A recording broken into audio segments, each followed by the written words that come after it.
What's going on, everyone? Welcome to the Season Gaming Bitcast episode 342. We are back from a 2-week extended hiatus for Summer Game Fest. We're already off and running. But yes, we're back. It's going to be a great show today. We got a lot to talk about. We almost have too much to talk about. So we're going to pick our spots here and talk about everything to do with the Switch 2 launch and our impressions of the unit, Mario Kart World, and any other games we're playing on the Switch. Obviously, we're going to be breaking down Summer Game Fest, the major showcases. And I'll be talking a lot about all of my hands-on impressions with a bunch of the games you saw as well. So I'm excited to share a lot of that. We've got Dune is out. We've got all kinds of things. We got a Gears beta. Travis is licking the microphone. You know, we're off and running right out of the gate. So I am joined by my favorite two people here. My co-host, the lawman himself, has been gaming like crazy for 2 weeks. And may I say, sir, happy Father's Day to you. How are we doing? Happy Father's Day to you. I'm excited to talk. I'm a little overwhelmed, honestly, with our extended hiatus of one missed show, which we actually taped a bonus episode for. We did. Yeah, and then we I didn't post it. I didn't post it on Sunday because I was dead. The entire point of the algorithm. I was It's dead. all good, Travis. The algorithm is going to algorithm. There's nothing we can do about it. It's okay. Yes. And I've been playing so many games and watching so many showcases that I feel like this episode could go on for 16 hours if we all talked about everything we could possibly talk about. So I'm going to try to keep it brief, and I'm very interested in hearing what Ains has to say about actually playing some of these things. Yeah, there's a lot. I won't be able to talk about all of it, but there's a few things I want to talk about because they're notable. You should be keeping your eye on. So we'll get there, of course. First, we've got the Thai guy here as well, who, one, sir, I want to wish you a happy Father's Day as well to all those children that you've probably had through the years and abandoned. But two, I want to we want to call out that we found the game you played as a kid that you couldn't think of. That's right. Yeah, somebody in the Bitcast, just like, I don't know if they did a... It's Walt. Walt, AI that's Elu's brother, by the way, our editor and mod here. That's his brother. Yeah. Apparently, the first game I ever played for the Atari that I have never been able to find out the name for was called Mountain King. He showed me, he sent me the name. I Googled it, and I immediately was like, this is it. This is the one I was thinking of. So there you go. King. And I had never heard of it. And I played Atari all the time, had tons of games. I'd never heard of it. There you go. Goodbye. It's from 1980 something. Yeah, right. 1884. The real life Oregon Trail. Yeah. So that's cool. There we go. That's the game. Hi, Travis. what's up? Hey, what's Games, bro? Games. We're going to record a show what's about up, dude? video games today. Yeah, you want to join us? You in? I played some of those. Okay. Cool. Let's talk. We've forgotten how to do this in the past couple of weeks. You have to apologize. I was going to say, with your season, one missed episode really is an extended hiatus by the looks of things. Yeah. The brain has completely shut this off. So let's get to our out of the box stuff here with Tide's picks. Of course, we're going to hit for a happy Father's Day episode, and we are all grilling, boys. Hell yeah! Damn, we all look so daddulous. I think this is probably the best we've looked collectively, wouldn't you say? Oh, for sure. Yeah. Obviously, Hogue is still jacked. I mean, yeah, Hogue is still built and perfectly chiseled, but you know, this might be the first. This might be the first AI image that I ever looked jacked in. I'm kind of liking it. Look cool. You do kind of look like Cyclops almost exactly in that one. I know, dude. They always make me look like Cyclops, don't they? Yeah. But you've got the muscles. Look at my hair though. That's the best my hair's ever been in these, which, by the way, mine too. Yeah. And you're not wearing headphones? Good. I'm not wearing headphones. I look normal. I'm a little too bald, but you know. That's what you're cooking though. You're cooking your headphones. Also, I'm very confused how you're cooking with the cap on, but you have you have like tongs. The world's tiniest tongs inside. I have tweezers that I'm working with my steak. How are you putting it through the grill cap? Don't worry about what I'm doing. Focus on your hot dog. The grill cap is clearly on, but it's translucent. I'm very confused. You're just seeing it wrong. That's just a giant headphone. I see. That's what it is. All right. One giant headphone. Hogue, your audio just switched on us. I think he's experimenting. Yeah, you may be trying to fix it a bit. We are having some mic issues. Sorry for being running late. Go figure. Tide, thank you as always for hooking us up, and happy Father's Day to all the fathers in our audience and in the Bitcast or season gaming community. And hope Was that too hot? That was too high? No, that's good. That's good right there. Yeah, okay. We'll leave it there for right now.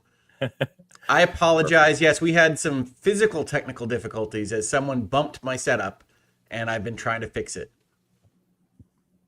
The old bump in the setup. I couldn't do it what you do, Travis. Reset every week. Couldn't do it. I break it down and I rebuild it not just every week, but multiple times a week because I do multiple recordings per week, and it is a huge pain in the ass. It always feels like a roll of the dice for anything to work. Yeah. Yep. Yeah, no doubt. Let's get to these super chats out of the gate. Googleman is hitting us off as always. Googleman 81, €10 super chat. So they're making a new Spaceballs movie and an Expanse video game. They are. Another one.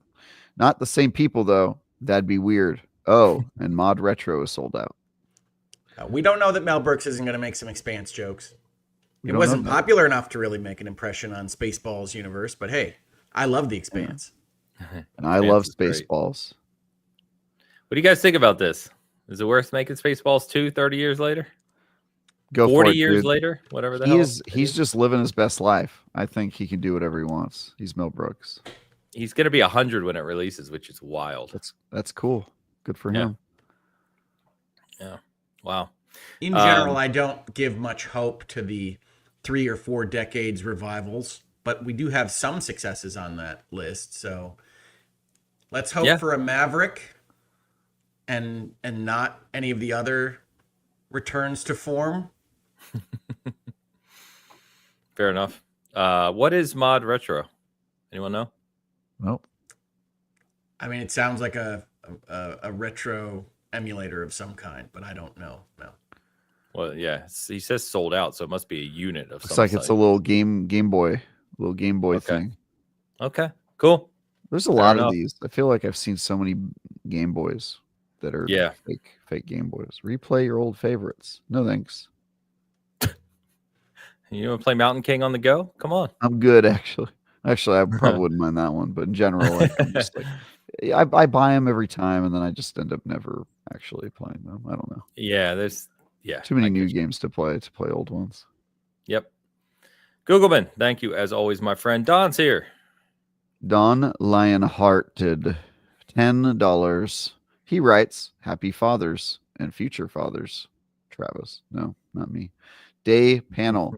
Mind's Eye is played and platinumed in about 12 hours. Reviewing drafts for SG. Keep an eye out. Man wearing sunglasses. Finally, it is infinite wealth time. Man at a birthday party. One chap in. Very little reading. You sound like the old speech to text or text to speech applications. It's great. Oh my god. Thank you. Yes, he has Platinum Mind's Eye. We do have the review going up probably tomorrow on that. So if you're interested in that, you can check it out. Who isn't interested in Mind's Eye? We can talk about some Mind's Eye. I've got some playtime in on that gem. Yeah. Gem. Wow. All right. Yeah, one of those plastic gems you find, like Don, thank you, my friend. Set. We got Freight Conductors here. Freight Conductor, $5 super chat. Beltaloda from Expanse. Yeah, it took me a second. It took me a second. You actually said it quite well, Travis, for not translating it to Expanse. That's pretty much how it sounded very familiar, and now I'm remembering it. Okay, cool. I love some Expanse. Good show. Yeah. Freight, thanks, my friend. And Alex is here.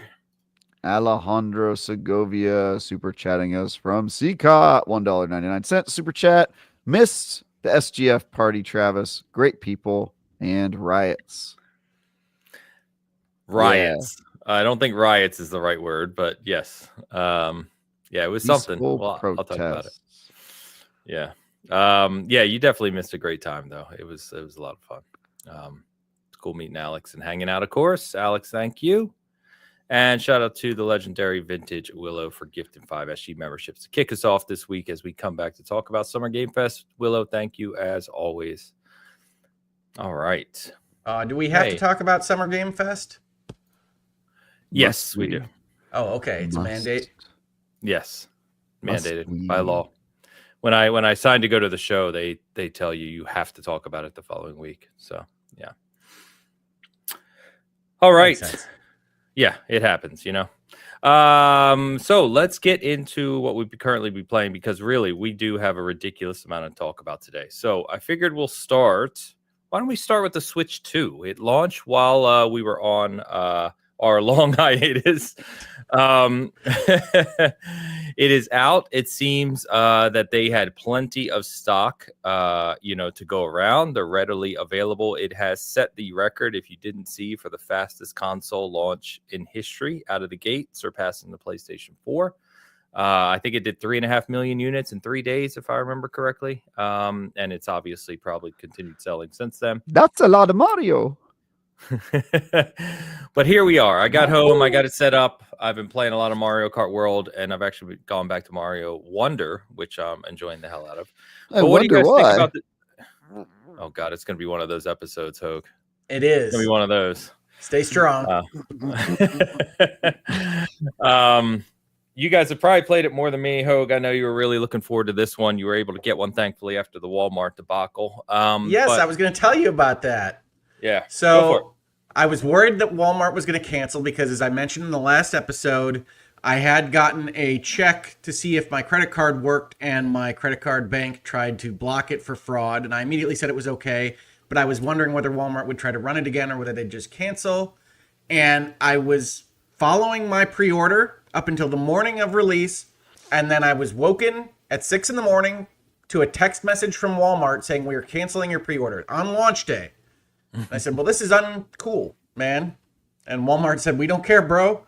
And so my wife, who is a darling person and who deserves much better than me, said, we're going to go track one down on launch day. So we dropped my daughter off at school and then immediately started going around rainy Southeast Michigan to see if somebody had a Switch available. Unfortunately, one of the Targets local to me had a Switch, and I picked one up, and it's Walmart's loss. But it was an eventful, dramatic morning that ended with a Switch 2 in my home. So I'm very excited about that. I'm even more excited about the system itself. I love it to death. I'm not sure I've ever loved a system at launch more than this. So I'm happy to talk about the Switch 2 as much as anybody wants, but I could literally take up the entire time frame of this episode with how much I'm enjoying my Switch 2. So just know that it is one of my favorite systems ever. It is fantastic. It's a fantastic piece of tech. And if you're at all interested in it, you should get it. It's high praise, my friend. I've been impressed with it in the sense of it definitely feels like a much more serious unit than the Switch 1. It's a big upgrade from a physical holding it, playing it standpoint. I've really enjoyed the updates to other games in the sense of just like, it just feels modern as it should, right? Like the Switch felt pretty dated. And so I've gone back to Super Mario Wonder, which I said is an amazing game. Obviously, I know that game came out a few years ago and it was very highly regarded. We actually, Elu gave it a 10 at SG, but I only played it very little when it came out. So I've been really enjoying that as a throwback to 2D Mario. But Mario Kart World, I've really been loving. I know we were talking a little bit about that this week. I think Travis, you said like, it's not as technical as Mario Kart 8, and obviously, Mario Kart 8 came out on the Wii U. It's had a decade worth of content additions and tracks, and Mario Kart 8 is ridiculous, right? It has so much in it nowadays, but I think as a foundation, Mario Kart World is really good, and I've been enjoying the hell out of it. It's fun. Travis, did you say it was less technical? I find Mario Kart World to be more technical than 8. It is significantly less technical from a racing. Oh, okay. I was going to say, unless I'm misremembering, but I thought that's what you said. It is significantly less technical from a racing perspective. Like it is a little... I think the goal was to casualify, and if you look at the whole game, it kind of seems that way. Like 24 players is not really like a quantity of players you put in if you're wanting like an actual competitive race. It basically just adds like way too much chaos. But I think that's kind of the point. They're going for like a different kind of Mario Kart has always been game. about chaos, right? I mean, people play that game seriously, and like we had some like actual people who've put like hundreds of hours into Mario Kart 8 at our like little launch party we had at my house. And their main comment was like, "Oh wow, this is just like not a serious racing game. It's kind of just like something you do silly." So yeah, I mean, I won't make this podcast all about the Switch because we have way too much to cover, but I'm probably a lot less hot on it than you guys so far. The Switch itself, obviously a huge upgrade. Love the new Joy-Cons. It's like a much more streamlined version of what the Switch 1 was.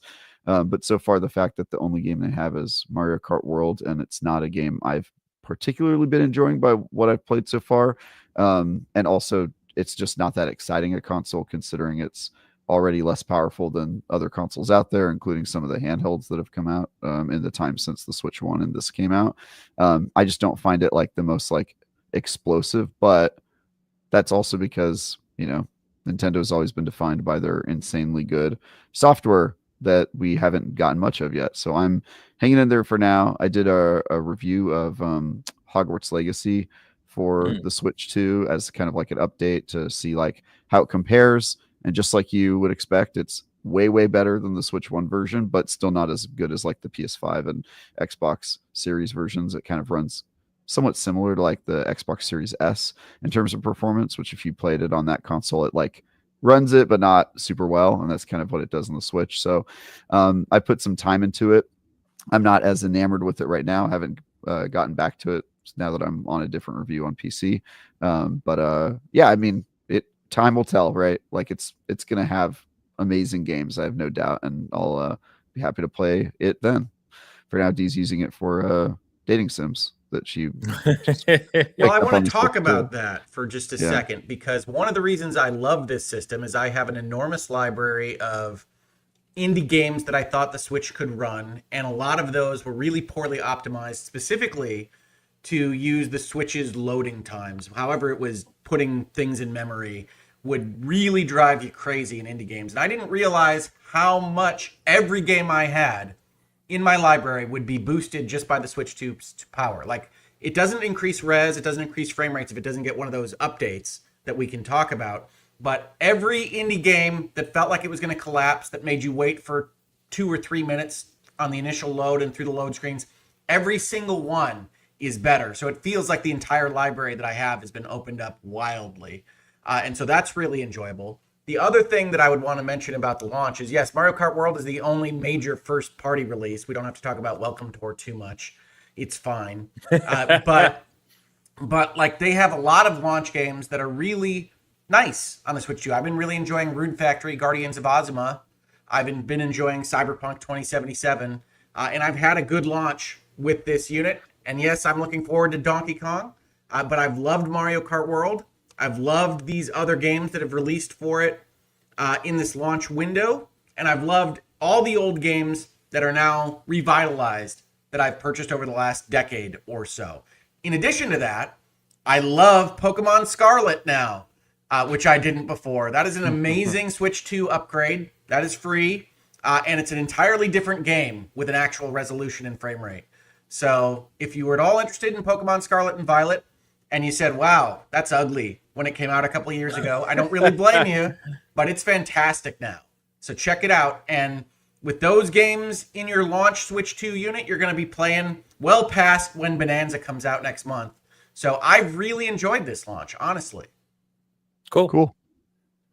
Yeah, I liked it. I mean, I'm you know, we've said many times, I'm not the biggest Switch player. So, but no, I've liked Mario Kart World. I like the one thing that I've had real fun with, and this is me typically, is I grew up playing Mario Kart 64 battle mode with friends, you know, just constant. So being able to go online and have a nice giant map of battle mode and different modes is a lot of fun. It is chaos, to your point, Travis. I was playing Knockout Tour yesterday, and I like those a lot too. It's really fun. So just, you know, it's very casual, but it's hilarious. So I've been enjoying that. But some of the decisions they made in that game are also very perplexing. I could get into it. I don't want to do a review of Mario Kart World right here, but yeah, the like we did a versus the battle mode, right? And like some of the maps make sense for battle mode. You're like, okay, it's like a little arena where you're running around in, and then some of them are just like full racetracks from the game, and you can drive like for 4 minutes and not see anyone. It's like,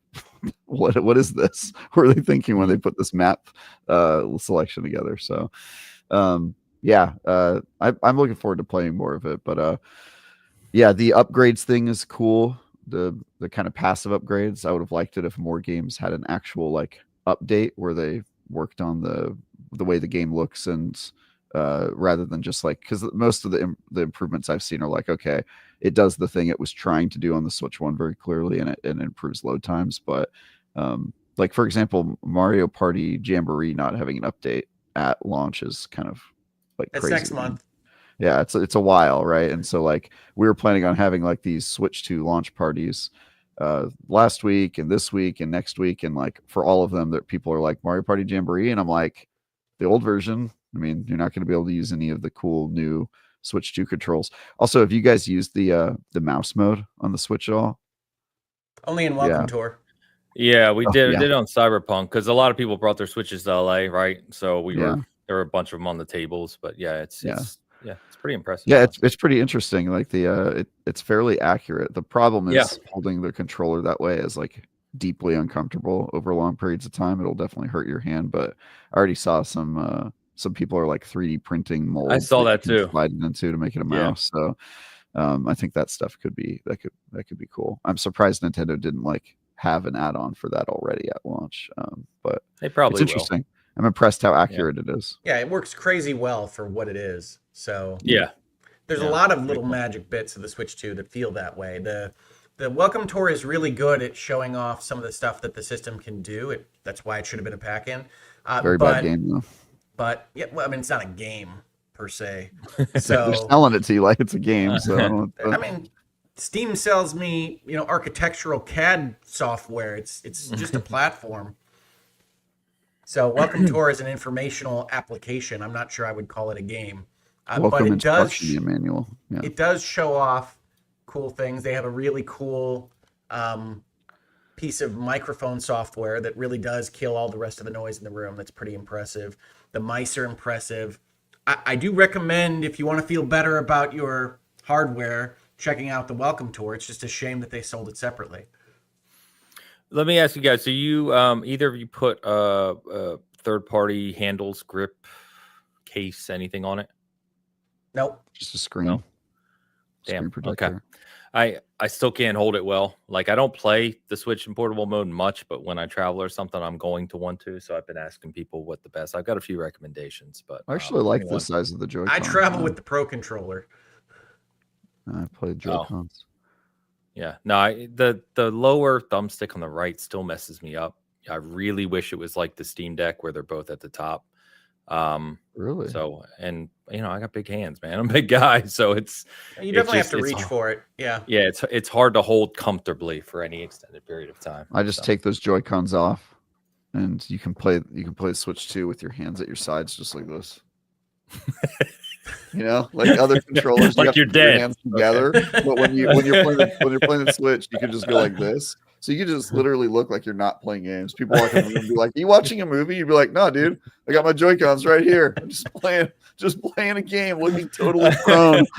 I love the little glimpses into life with Travis. Yeah, dude. Hell yeah. D pops in. She's like, "This is every day." Yeah. There's just a catatonic Travis with a Joy-Con under his arm. Completely catatonic. You look like you're not engaged at all, and then secretly you just have these hands going on the side of you. It's a cool little thing you can do. Oh God. Well, yeah, we'll obviously talk more about the Switch 2 in the future and the games. I said many times I'm looking very forward to Bonanza. That's my most anticipated title, so pumped for that next month. It's only a month away, so Bonanza. He wants that Bonandium. Yeah. I want bananas. Couple of the games, a few games to talk about before we get to Summer Game Fest and Xbox and all the showcases. But I know you guys are both playing Dune. We talked about this in preview. We talked about it coming out. I mentioned that Steve. Correction. Hogue is playing Dune. I'm living Dune. Oh, right? Jesus Christ. I'm living on. So I'm one with Arrakis. I'm native. I've gone native on Arrakis, y'all. You're native, all right. Sometimes I wonder if it's a good idea to start my week with Travis, but other times I know it's not. So a few people at SG loving this as well. Talk to me about it, boys. Is it as good as you previously thought now that you have a lot more time into it? Well, Travis, you've played through the whole thing. I'm still in the weeds. It's an MMO, isn't it? It's kind of. Yes, it's an MMO, but it shows its MMO stripes a little later in the game than most. It's got a very lengthy onboarding game where it can be a single player survival game, and they specifically designed it to where it is solo friendly for the vast majority of the game until you get into the end game, and then it forces you to get rockets shot at you while you try to recover scraps from the ground. It is I'm 140 hours into the game. I've played a ton of it, and I'm done with the main campaign. I've basically done everything you could do in the Haga Basin. I've got multiple ornithopters, including an assault ornithopter with rocket launchers, no big deal. And I've got speed bikes, buggies. I'm refining my spice now. The spice must flow, as we all know, Bila Kaifa. And I'm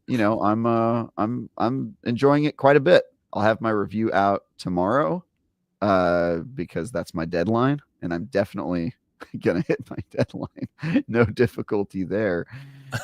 And I've still got plenty of end game to do. I've basically, it feels like kind of only just dipped my toes into the deep desert at this point. So my friends and I are planning on going hard into that space today, rolling with multiple ornithopters and starting to establish our base and run out there. But it's a wild game. If you like survival games, it's very good. If you're like myself and a big fan of the Duneverse, Frank Herbert's work, it does a fantastic job of recreating that sci-fi world. And I think that's really its biggest strength and its biggest weakness is if you like Dune, it is an incredible recreation of that world, but also it's an incredibly good recreation of that world. And sometimes that's super annoying in the way that they make you kind of play the stuff that they make you do to like LARP as a person who's surviving on Arrakis. They make you move your home all the time, which is a huge pain in the ass. They're really obsessed with like inventory space, and there's no way to increase your inventory space because they're going for like, well, if you want inventory space, you've got to craft a new vehicle that has storage space and can carry all this stuff, and then manually trek it across the sands because that's what you would do in Dune. And it's just a lot of like really monotonous stuff that it wants you to do for the sake of realism.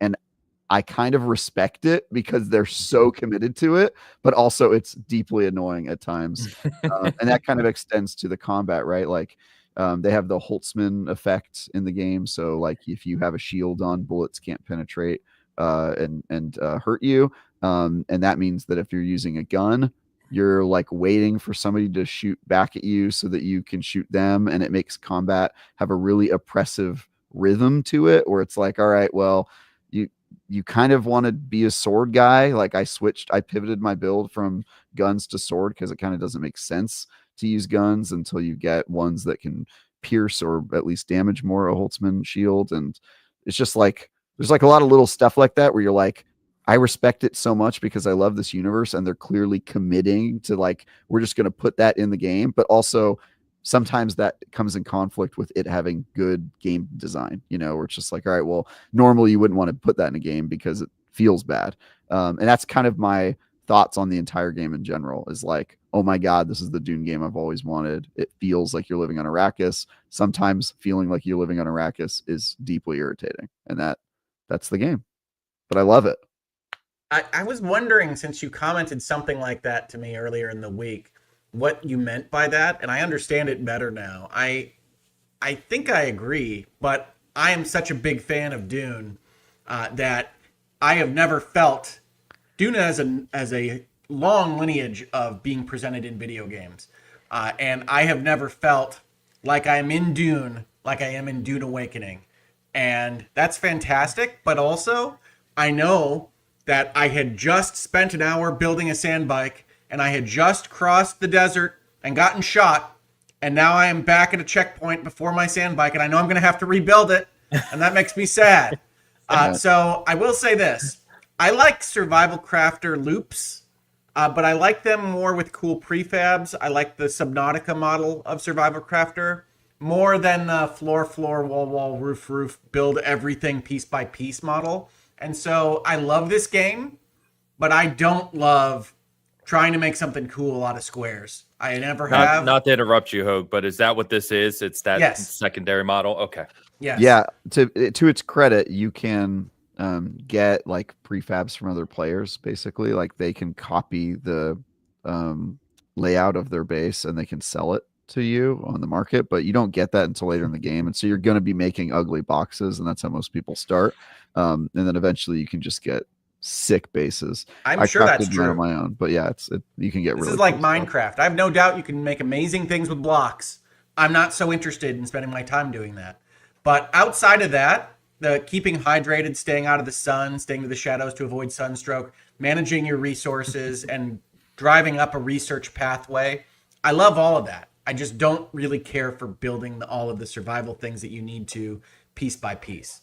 Yeah, one of the That's- amazing things about the game is that it turns all of the stuff you would think would be a huge detriment to the game into an advantage by, like, for example, the fact that there's a lot of empty space in Arrakis. They go, no, the empty space is actually the obstacle. Like, if you want to cross this dune sand to get to this next area, you have to craft a bike because there's no way you're getting across without a worm eating you on the way. And then later on in the game, it's like, all right, well, you were able to cross that gap, but now there's a completely different type of obstacle, radiation, that you have to get through, which means that you're going to need to craft items that help you survive radiation if you want to go into that zone. And so it keeps doing that and asking you to come up with a solution to it. And it's kind of brilliant. Like, I'm like, wow, like I would have thought all of these things would have made this game suck, and they use them in a really clever way. Have you been eaten by a worm yet? No, but I did have one breach right next to me, and that was one of my favorite gaming things that has happened to me in a long time. Yeah. It is amazing how this game feels like you're in specific, the new Dune movies, which is interesting because it's not, I love the Villeneuve movies, but that's never been how I have thought of Dune in my head. And I read the books a long time ago. And so the kind of brutalist, everything is undecorated look is interesting. And they actually have some commentary. One of the things that I was not expecting in this game is how much role-playing game stuff there is in here. So it's got a full codex. It's got a lot of stuff written in universe to help explain some things. That's awesome. But then it has these huge conversations with like the merchants that you meet that you can just decide to dive into. You can just nerd out on Dune lore if you feel like it with everybody in the game. So it winds up feeling a little bit like the Old Republic or something like that with all this voice dialogue. So it's this hybrid survival RPG thing. And I have heard Endgame has more of those MMO elements. I've not experienced any of them yet. My Steam currently tells me I've only played it a mere 14 hours. So I have seen nothing, but I've enjoyed it. Yeah, you also haven't seen the other part where you're going to like the social spaces, so you can go to other planets other than Arrakis in this game, and they're basically like social areas where you do vendors and you get side quests and stuff, but you also engage in like the politics part of Dune. Yeah, we need to do some politicking. That's not there yet. I think the comment I made to you this week, Travis, was this is great, this is fantastic. I hope that they can hit some of the statecraft politics because that's where Dune lives. Yeah, they make you choose a faction and the side in the war, and then they let you do like this whole lands rat thing, which I've started to engage with a lot.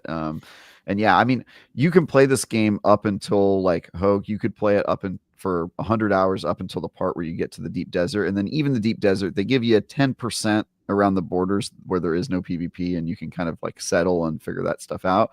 But you can enjoy this game as like a solo player and go through the campaign, which is actually pretty good. I have my issues with it, but I'll write about that in my review.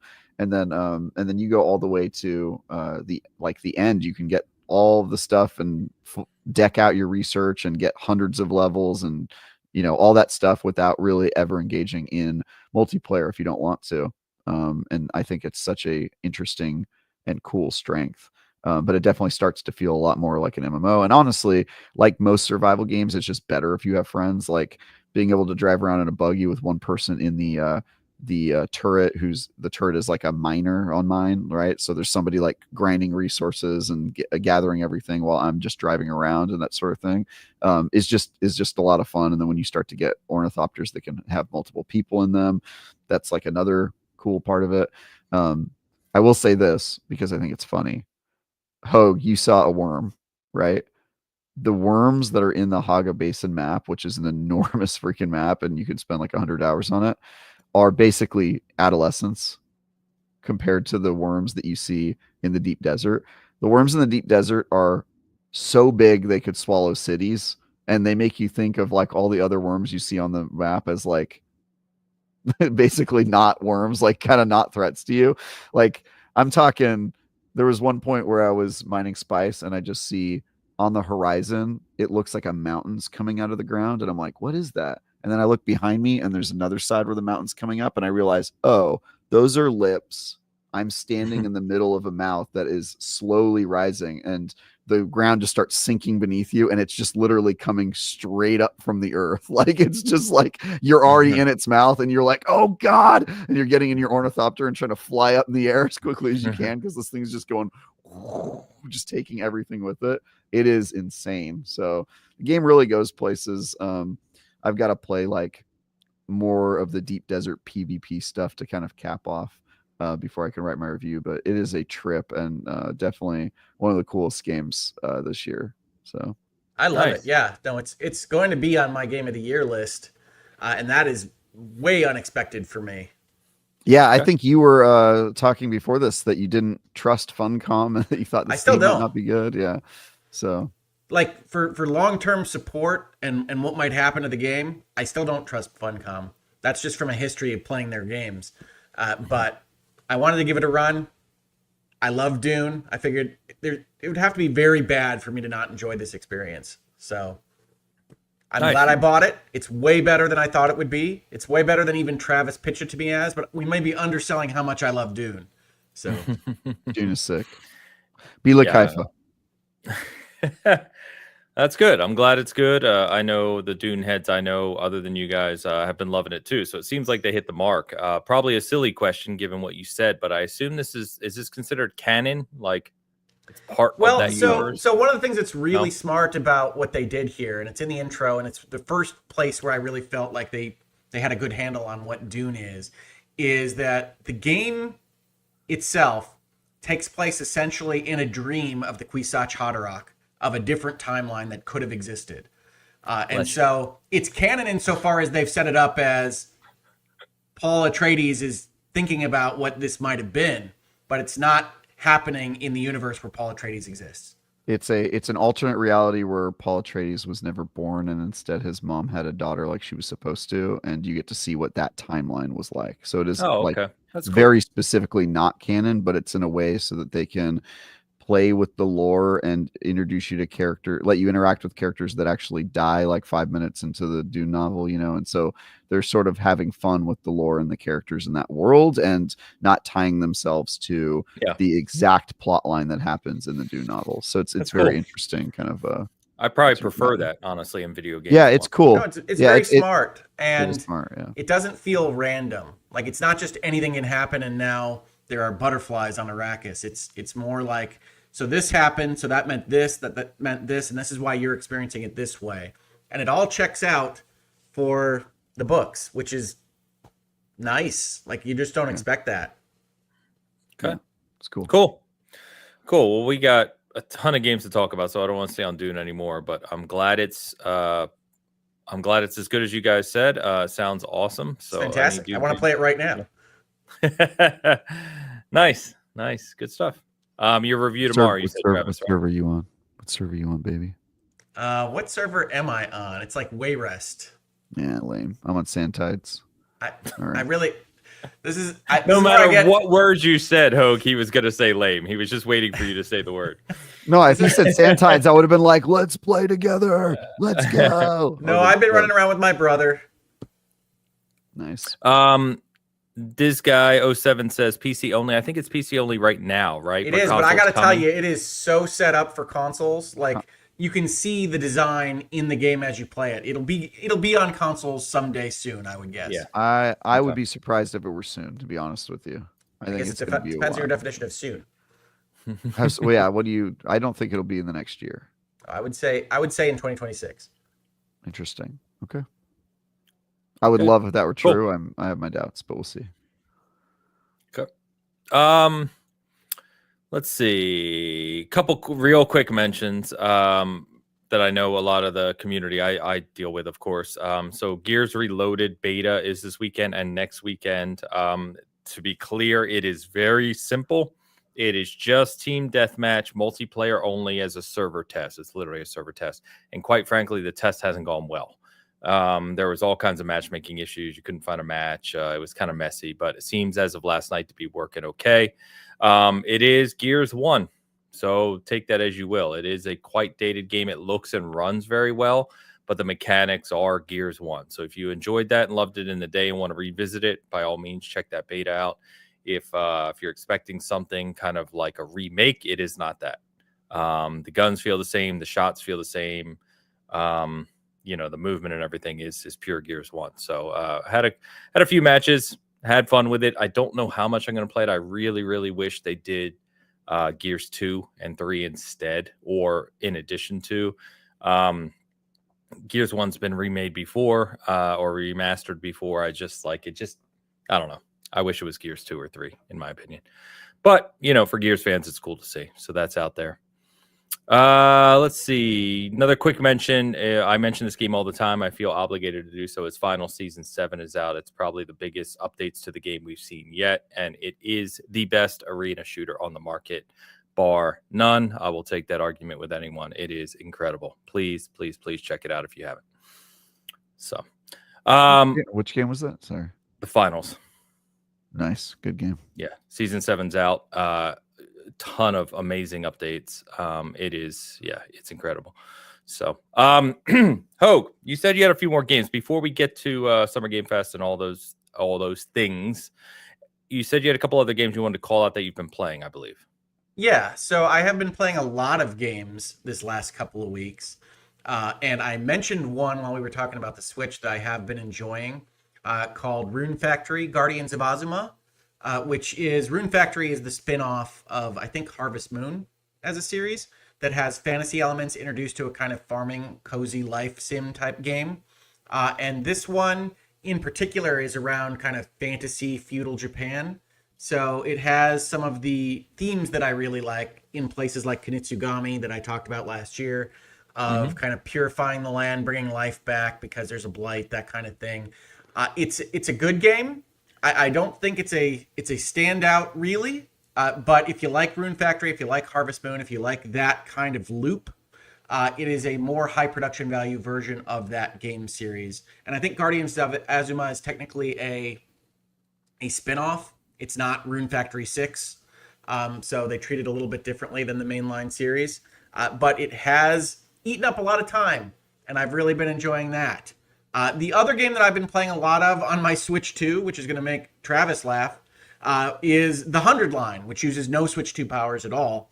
But the 100 line is freaking nuts. I know I've talked about it on this show before. That was all during what I suppose we would call the tutorial or initial part of the game, the first 50 or so hours of the 100 line. And I put out a tweet this week because I knew people would ask this question. I hate it. I know people hate it when you say it gets good after 10 hours. The 100 line is good from moment one. It is a good game. It is an excellent strategy game, way better than it has any right to be for the visual novel genre. But it gets crazy good when the credits roll. So get excited. This game is crazy. I love it to death. I probably am only, if this halfway through it at this point in time. It might be the longest visual novel ever made. I've seen other people say that. So But I don't think you're alone. Yeah. but it goes places that are unexpected. It does it well, and it really examines the entire kind of history of visual novel games in a way that I can't even properly describe without giving away some of its coolest bits. But if Nice. you're at all interested in this, and if you can stand kind of arch Japanese anime characterization, like the far end of, oh, this person is so depressed that he's just going to self-deprecate every time you talk to him, or this person is so crazy they're going to mention killing games all the time, whatever it is, they're the arch versions of all these characterizations, which is what is necessary for what they actually run in this story.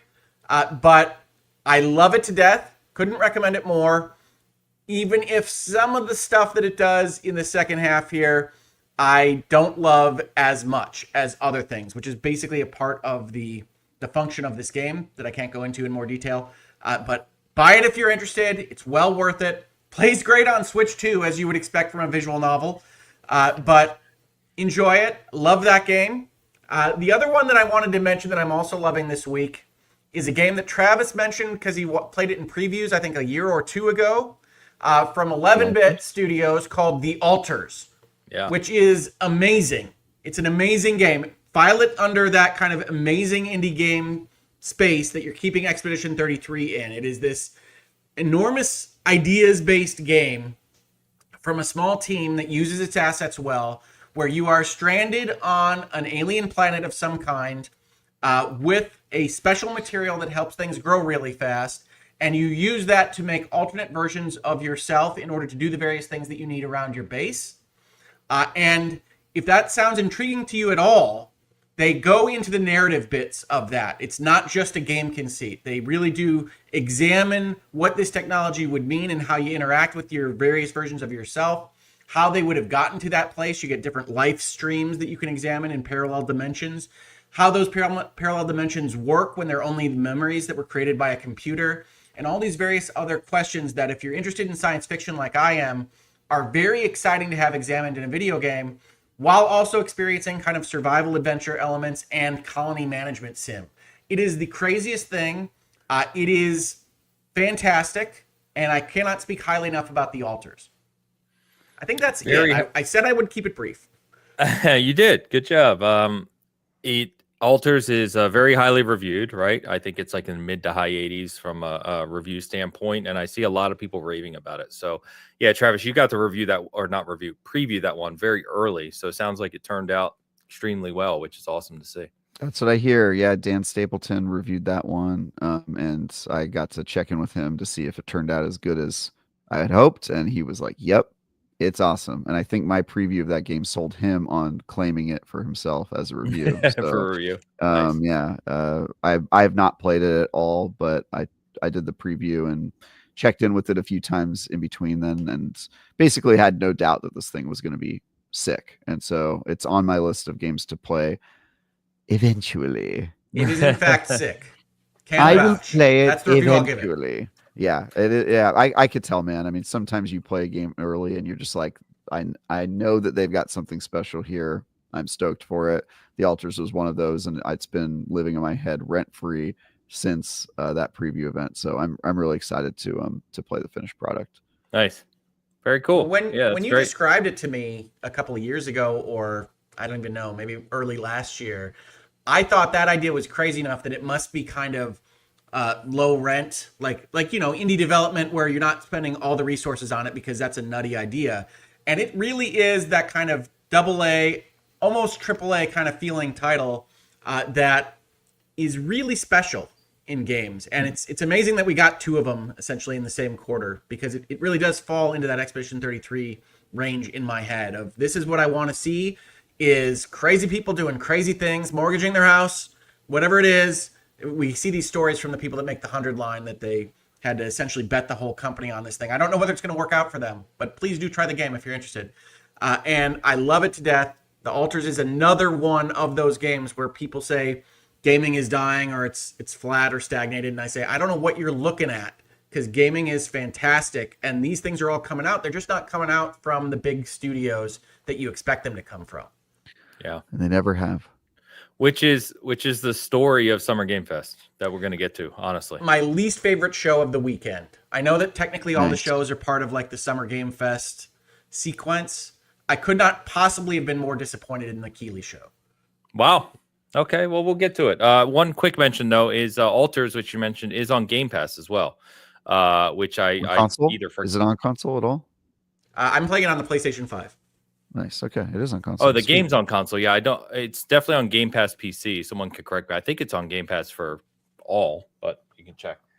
There's no reason it wouldn't be on the Xbox Game Pass. Honestly, the curation team at Xbox is fantastic. They are finding these gems and putting them on Game Pass. It's been bonkers, honestly. The past few months of Game Pass have been the best, I think, since its inception, hands down. It's wild. So, all right, let's get. We got one super chat that just came in from New Zombie. We'll get that before we start, so it doesn't sit forever here.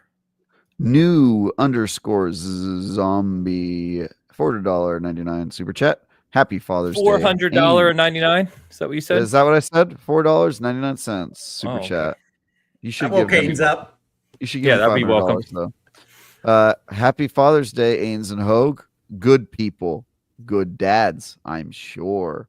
Thank you for your service. Saluting man with half a face. I wish my dad played video games. Where's his half a face? Half a face. He only has half a face. Look at the emoji.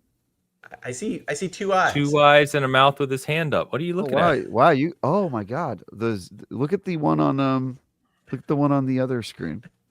I'm looking at both. They both have 2 eyes and a mouth. Girl, I'm not smoking. Are your glasses here. working? Let me give you a little. Let me break you off for previews of the remix right here. I got a screenshot. Yes, I feel like I'm being a good dad by ignoring my daughter to record this podcast right now, but I appreciate the well wishes. Check it. Check your. Where are you sending this? What's it called? Signal. Oh, our Bitcast chat. Look at that. This is great. This is great content for this is great content for a live show. By the way, we're share your screen. Share your screen. Show them the emoji. Don't share your signal. No, I'm not doing that. But thank you. Show our chat history. No, we just have to have good live stream etiquette. You don't just start pulling random windows. That's a bad idea. Zombie said it is half a face on iPhone. So I don't know what you're on right now, but there you go. I'm on. Oh, does that matter? I mean, I'm just on StreamYard. I was reading it out of StreamYard, but I do see. It does matter because the different platforms use different versions of saluting face or what have you. But I see. But I'm on StreamYard and I see the whole thing, so I'm confused. Yes. But it doesn't matter. It doesn't matter. Travis says this all the time, but there's no way he's looking at this picture of what we're actually broadcasting to the world and saying that's half a face. Yeah. No, I see it on when I look in the YouTube comments, I see a full face going like this. Fair enough. You don't really get the arm, do you? It kind of just looks like maybe he's shading his eyes. Just a hover hand. Yeah, literally. Hover hand. Zombie, thank you so much. Appreciate the super chat. All right. Good talk. Thank you, listeners who can't see any of this, by the way. Yeah, thank you, audio listeners, for hanging with us through the nonsense. Let's get to the whole weekend recap, to your point, Hogue. But you know what's funny is, and we'll start with show thoughts. And you said you were really disappointed in this one. I was in the theater for it with the group, just like last year, and we left and we were all kind of like, okay, you know what I mean? Like it was fine. I went back this morning as I was going through the notes and I kind of looked through all the games that were shown. And I'm like, maybe I do this a lot, right? Is you reflect on all the games that were shown. It's like, maybe this was better than I gave it credit for initially, but we'll talk through it. So why were you so disappointed in this one? Honestly, I just praised the game industry for having all these new ideas and all this crazy stuff that I love. This was the most samey feeling show of the weekend. Everything felt kind of grimdark. Everything felt like it was just on the verge of being a Souls game or fighting geometric monsters or gooey monsters or some combination of those things. And it just all felt like it blended together and there was nothing to get excited about for almost the entire runtime until Resident Evil 9. And even that, having the like prank video in the middle of the show is like silly. I know that must have been what Capcom wanted, but it doesn't make you feel good. The prank video meaning like the fake out of the Resident Evil reveal. Yes, here like, we're gonna talk about Resident Evil 9 when it's ready. Like I don't know, a half hour before they put the Resident Evil 9 trailer in. So it was. You guys remember the DoorDash commercial? No. Oh my God. Were you were in the room for that, Ains, right? Where he was like, what game was he talking about? Where he said, "Speaking what of year are we talking about? Wasn't this year, right? this year, yeah, this year." You guys talk about Summer Game Fest show, and I feel like I passed out in the middle because that's how bored I was. I mean, it's quite possible. It is a 3.5-hour show. It's easy to forget things, but yeah, it was Yeah, this no, year. I It don't was remember. really I fun. will tell you, the middle of the show did have a lull, right? And we were sitting in the audience, and I'm already tired, from traveling and stuff, and you're sitting there, and you're just like, But yeah, I don't remember the DoorDash thing. It was really funny. I'm gonna send it to you guys. Okay. It was Anyway, Talk about it on this live show. So let me call out. There's a few things here. I could talk about a lot of this, but there's a few things so I don't spend half an hour on one show. So let's start with Resident Evil, right? That's the big one. So Requiem is coming. That is the official name of Resident Evil 9. It is coming in February 27th. Yeah. So fortunately, I got to be part of the Capcom behind the scenes stuff. So I saw Onimusha, Pragmata. We got hands on with Pragmata and Resident Evil Requiem, which was about a 15 to 18 minute, somewhere in there, demonstration of actual gameplay. They showed us behind closed doors. They have not shared it yet. I even looked at the press assets they sent. It doesn't have it. So let me just tell you, when I talk about this, was probably the best 4 or 5 day weekend of game playing I've had at one of these shows, and I've been doing this in person since 2018, so 7 years now. It was, to Hoag's earlier point, a perfect highlight of all these other studios and other developers that are coming up with these games and just blowing the doors off, because everything I played was really fun. Everything looked really good. It all ran really well. But even all of that said, nothing topped Resident Evil Requiem for me over the weekend. Seeing the gameplay, and they had their own theater, a little Capcom mini theater with a big screen, right, and sound. And the producer was with us, and they walked us through this gameplay section. It was phenomenal. It's very clear that it was running on PlayStation 5 Pro. It looked absolutely staggering from a gameplay perspective, as they showed us at the tail end, which was obviously announced this week. You are able to toggle third and first person perspective in real time from the menu. So whichever one you prefer, the debate is over at this point. You can play how you prefer to play. It is primarily designed like the UI, what you look and feel as like 7 and 8, like the first person. But the third person, when he switched to it, looked just like you would expect, like RE2 remake, RE3 remake. It looked and played just like that.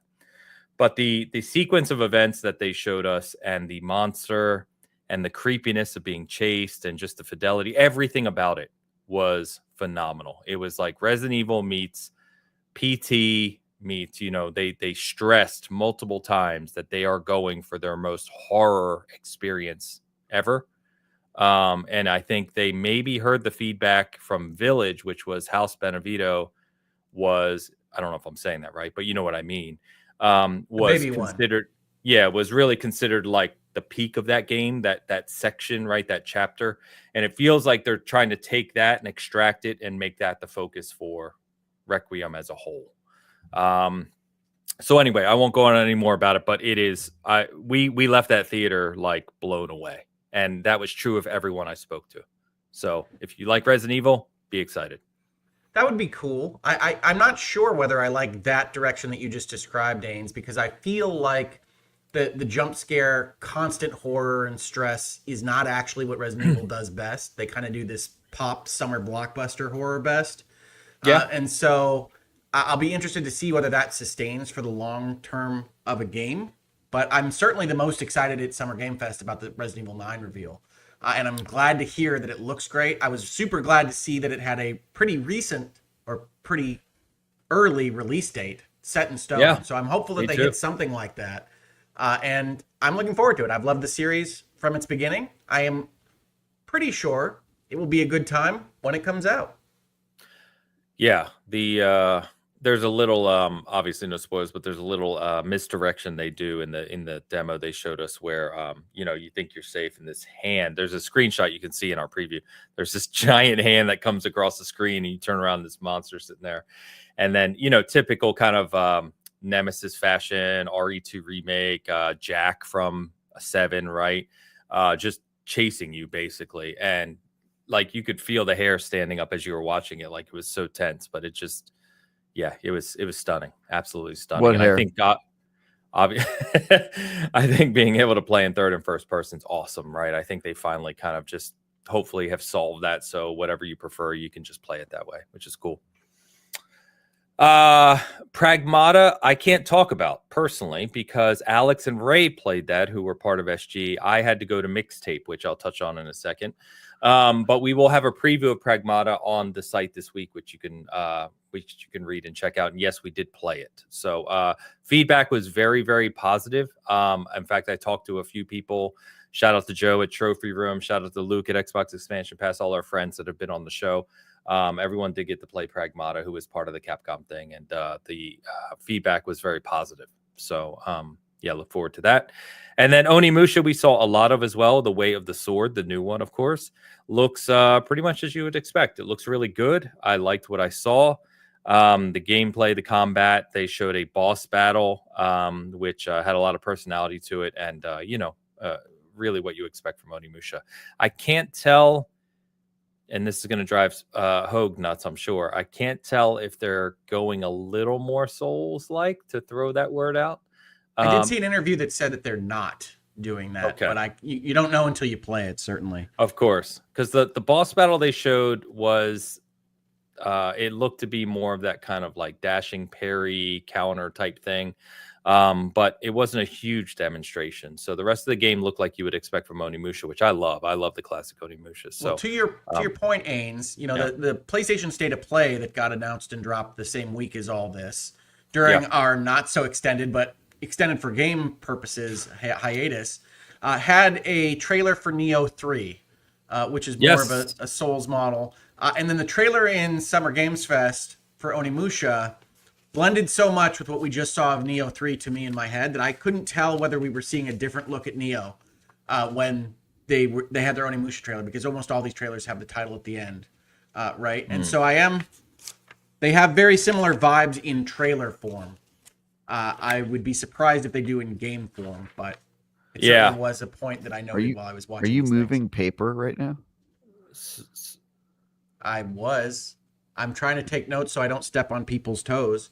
I thought that was funny. Thank you for calling me out. Good. I really like that. That was good. I was like, it sounded like you were like flipping through. You were like, I want to talk about these games. I gotta find Onimusha. Where is it? Feverishly flipping through this like giant portfolio you've written. I'm trying, as I always do, Travis, for self-improvement, so I don't cut off your salient gems. Okay. No, you're good. I forgot to mention actually currently playing. So Neo 3 does have an alpha demo on PlayStation 5 exclusively right now. I did play it briefly. Feels like Neo. The thing I'm most excited about with Neo 3 is the more open spaces they talked about. That was my biggest complaint with Neo 1 and 2, but I don't think that the alpha gives you a good sense of that. So I'm excited for that, but we'll see. Obviously, more to come. Let's see what's some other. So Travis, all of us were wrong about this one. Arc Raiders. So it's coming in late October, which I think I have a conspiracy theory for, but hear me out. But the interesting thing about this, I had dinner with a bunch of different outlets, prior to the show when we got there on Thursday. And multiple people I spoke to, based on the store updates we saw on Epic, Steam, and Xbox, and all this stuff that leaked, felt like Arc Raiders was getting announced and released, or at least having another beta that weekend. And all we get is a trailer, which really was just a trailer, and a release date in October, which seemed very odd to me. And then the more I thought about it, so hear me out and let me know if I'm crazy. I probably am. Sure. Marathon's current release date is currently September, still, as of this moment. Is anyway. it? I know, but as of this moment, it's still September. So I think what Arc Raiders is saying is basically they can spend the next 6 months or 4 months, give or take, of polishing, getting it prepped for launch, tuning up anything they needed to tune up, beta feed or alpha feedback, whatever you call it, beta feedback. And then they're basically throwing the gauntlet down in October to basically say, if you want to release in September, go ahead and we'll show you up a month later and take that audience, or you're going to delay and we're still going to be the primary extraction shooter in the fall. And I think that probably a smart move. I think that they obviously got all the positive press like we talked about, but it is weird to see this game still however many months away, 5 months away. Yeah, it kind of feels like a mistake to me. I mean, people kind of are expecting these games to get developed over time anyway, and we've definitely seen games in this genre release with a lot less featureful. But to your point, I don't think that they feel a lot of pressure. I think maybe they're deciding to take their time because they no longer feel like it's going to be a horse race, which is probably fair. I don't think anybody has a lot of faith in Marathon, their ability to actually hit the release date they're aiming for, which I think is at this point pretty much a foregone conclusion that they won't. And then even if they do hit it, I think they're going to be in a much more incomplete state than Arc Raiders. Arc Raiders is very clearly, I mean, the builds that I have played of both of those games, Arc Raiders feels like a much more developed version of the game. Like you can just tell you've played enough incomplete builds of games as I have. Like Arc Raiders felt like it was pretty close to getting finished, right? So yeah, it's interesting time. I think October's probably later than they should release it, but at this point probably doesn't matter all that much because Marathon's in trouble. Yeah, it was just weird. It seemed everyone thought it was coming out, and there we go. I mean, I said as soon as I played the beta, I was like, this game's basically done. I think it's going to come out this summer. I was thinking August, but yeah, we'll see. I don't know. No, I was thinking August. You were saying June. You did say June, didn't you? Yes. I said I think it's coming out like way sooner than people think it is, but yeah. Later seems weird. Yeah, it does, but here we are. So I'm looking through this list here. Let me shout this one out because you guys should be excited about this one. And probably the most fun I had playing a game all weekend, and I'm not saying this sarcastically, I'm being honest, is Lego Party. Lego Party was hilarious. It is essentially Mario Party with more craziness, really fun mini games, more stuff that can happen on the map, like more in-depth maps. But it's every modern console with cross-play and cross-progression across all systems, so you can play online multiplayer with each other. But I played with two of the people I was with, and then just another outlet. And literally that booth, there were 4 sections for Lego Party in the middle of the floor. All you heard the entire weekend was laughing and screaming from that area. It was so much fun to play. It surprised the living hell out of me. So I have to say, I saw this trailer, and I don't think calling your Mario Party clone Lego Party does a lot to suggest creativity to me. So that was my thought as I watched this, was really you're going to name it Lego Party, and it didn't look all that different from a Mario Party setup. And so much of that depends on how the actual mini games play and how your boards are arranged, that Mario Party Jamboree is my favorite Mario Party in, I don't know, maybe a decade. It seems unlikely that Lego Party would be able to hit that same level in this near term, but I could be wrong. I don't have any personal knowledge of this game. So if people were liking it at the show, that's good. But I do think, in particular, that kind of game in a conference setting has more chance of success than it will in my living room. Yeah, maybe. Yeah. And if you only play in person on site, maybe, right? I think one of the biggest problems with Mario Party is it's trapped on a Nintendo console. And I don't say that sarcastically. I mean that it's not on any other platform, right? Where I think with this coming out on everything and being able to play online, like the 3 of us could play online together, would be awesome. But no, it surprised me. I didn't expect, we had an appointment. I was like, I'll try it. Let's see what happens. And I did not expect to have that much fun. And I think part of what makes it more fun is not only were the mini games we played really cool, like different, but the map itself, literally every round, there's something changing on the map. They can like change shape. Crazy events can happen. It's much more changes and happens over the course of each round than what I've typically seen out of Mario Party, which I love, by the way. I love Mario Party. You know, that's good to hear. So that's the kind of thing I like. I actually think Mario Party has suffered from a lack of competition in that space because there aren't a lot of games like it. And it seems like a space that there's a lot of room for, because I mean, we've watched Mario Party basically not evolve and not feel any pressure to do so over decades at this point. And so I don't know if this game is going to be good, but I welcome a little bit more competition in this space. We should have more games like Mario Party, and the people at Nintendo should feel like, you know, hopefully they're behind the curve a little bit and that they have a reason to innovate, you know? Yeah. I also like Jamboree though. Yeah, no, I think there was a nadir. There was a low point for the Mario Party series, and I think we're out of it. Jamboree is excellent. Awesome. I wanted to shout that one out. Just looking through here, so couple others. So I did get to play Mixtape, which is the Beethoven and Dinosaur developer that did what's the Artful guitar Escape. one? Artful Escape. Thank you. Yeah. So if you've played Artful Escape for any period of time, you kind of know very unique. They are going for a completely different vibe than most games. So this is the premise is it's the early 90s. You are a high school teenager graduating and getting ready to move away from your small town.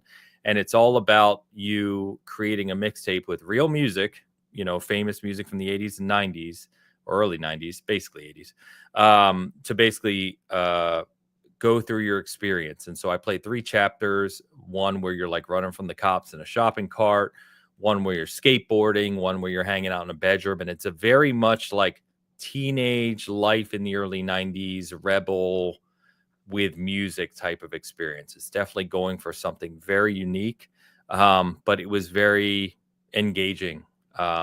And so I saw a lot of positivity about this at Summer Game Fest. I think it's going to be one of those experiences that some just adore and cherish forever. And then other people are like, this is not a game for me at all. So it's going to be one of those two things, but it was, it's very neat. And to our point, we talk about here all the time, I like to see developers doing unique things. It is unique, if nothing else. Yeah, and I think Artful Escape is good. I don't think of it as terribly unique in and of itself, that game, not this game, which I haven't played, because I think the indie space is pretty replete with kind of musical coming-of-age combo platters, whether it's in the dating space, a platformer like Artful Escape or something else.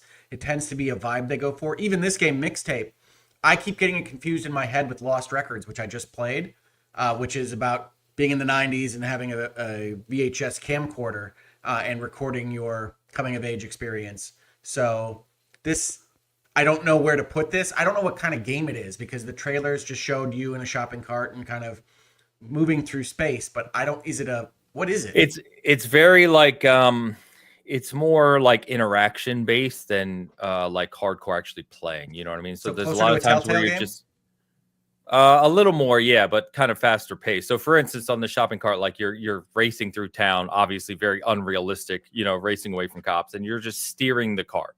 Okay, that's your interaction. The other part was like walking around a bedroom, inspecting things, which is giving you memories with your friends and playing different music, right? And each chapter has a specific song that the concept is that the main girl, the protagonist, is getting ready to move away to become a music production person. You know, she wants to get into that space and she has like an ear for picking the perfect music for the scene.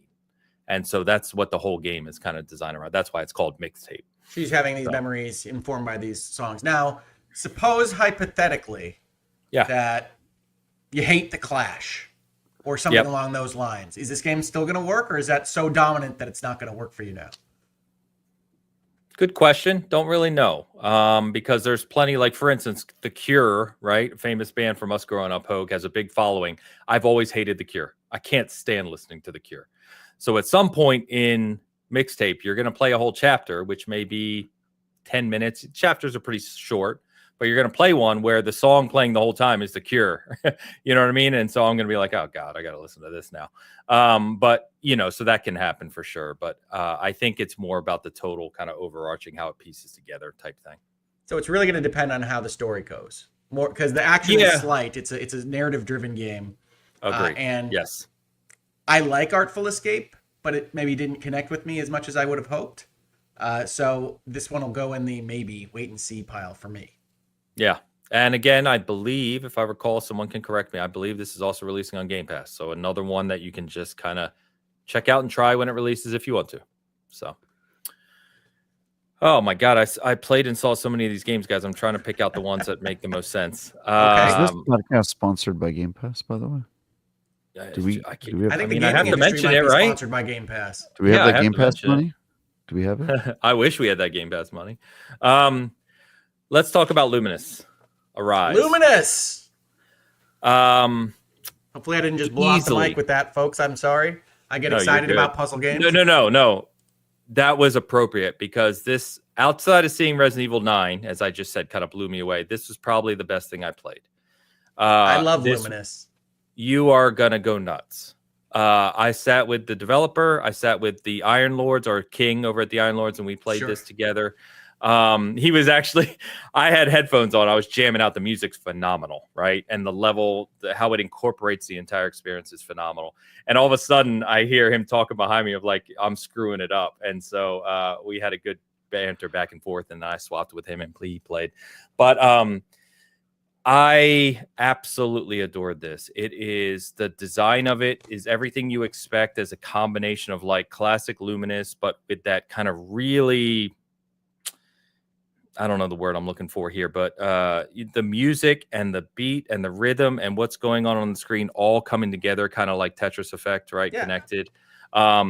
It was just phenomenal. And all I could think the whole time playing it was, playing this on a proper like theater or virtual reality like PSVR 2 is going to be mind blowing, because it was that fun. And everyone who played it that I talked to, because I played with King, he was the same, Joe over at Trophy Room, all the people I talked to were just infatuated with this game. So be excited if you're a Luminous fan or Tetris Effect Connected fan, because this one was phenomenal.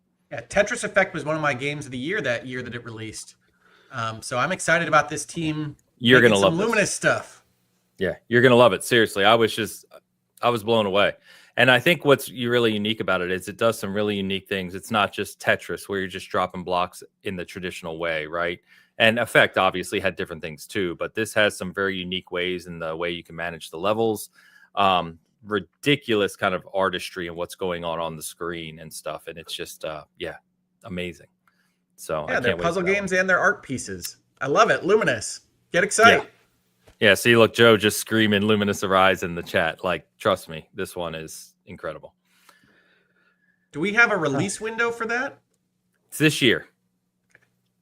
Yeah, so so many developers I talked to when I asked them that about after playing the game was like, this year, we're not saying anything more. That's what like every one of them said.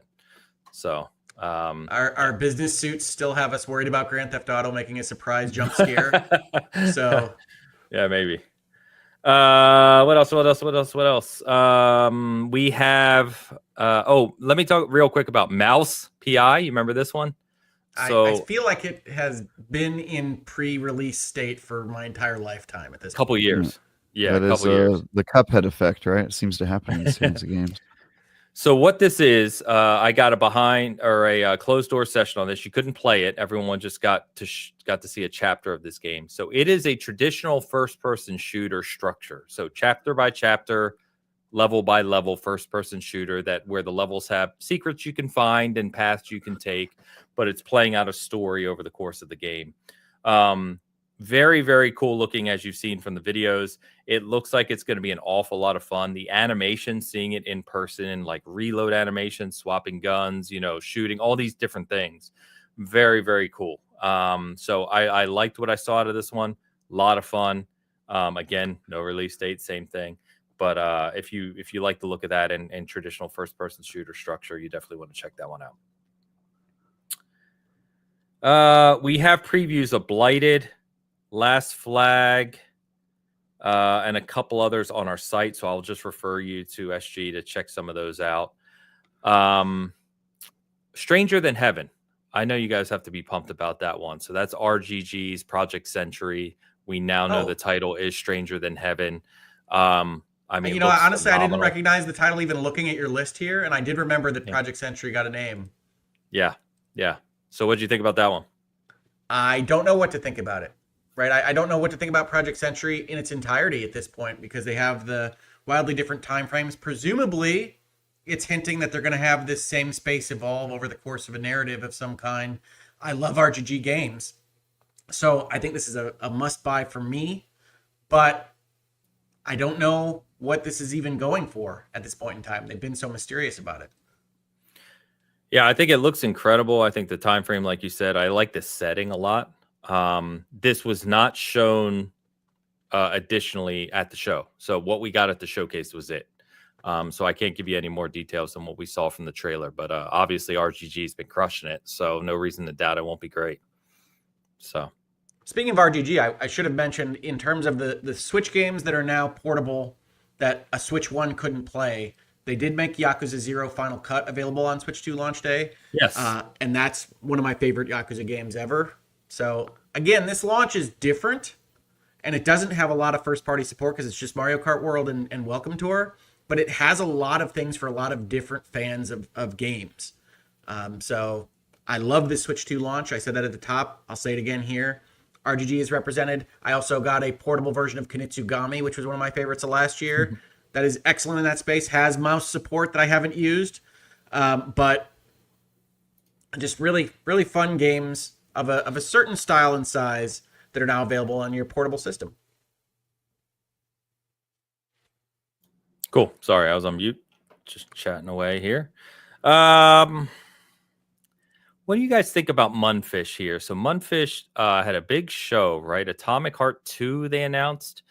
And they announced the Cube, which is a separate game that is actually an MMO. So the Cube is this kind of evolving world. They call it the Cube because it's like shifting landscapes.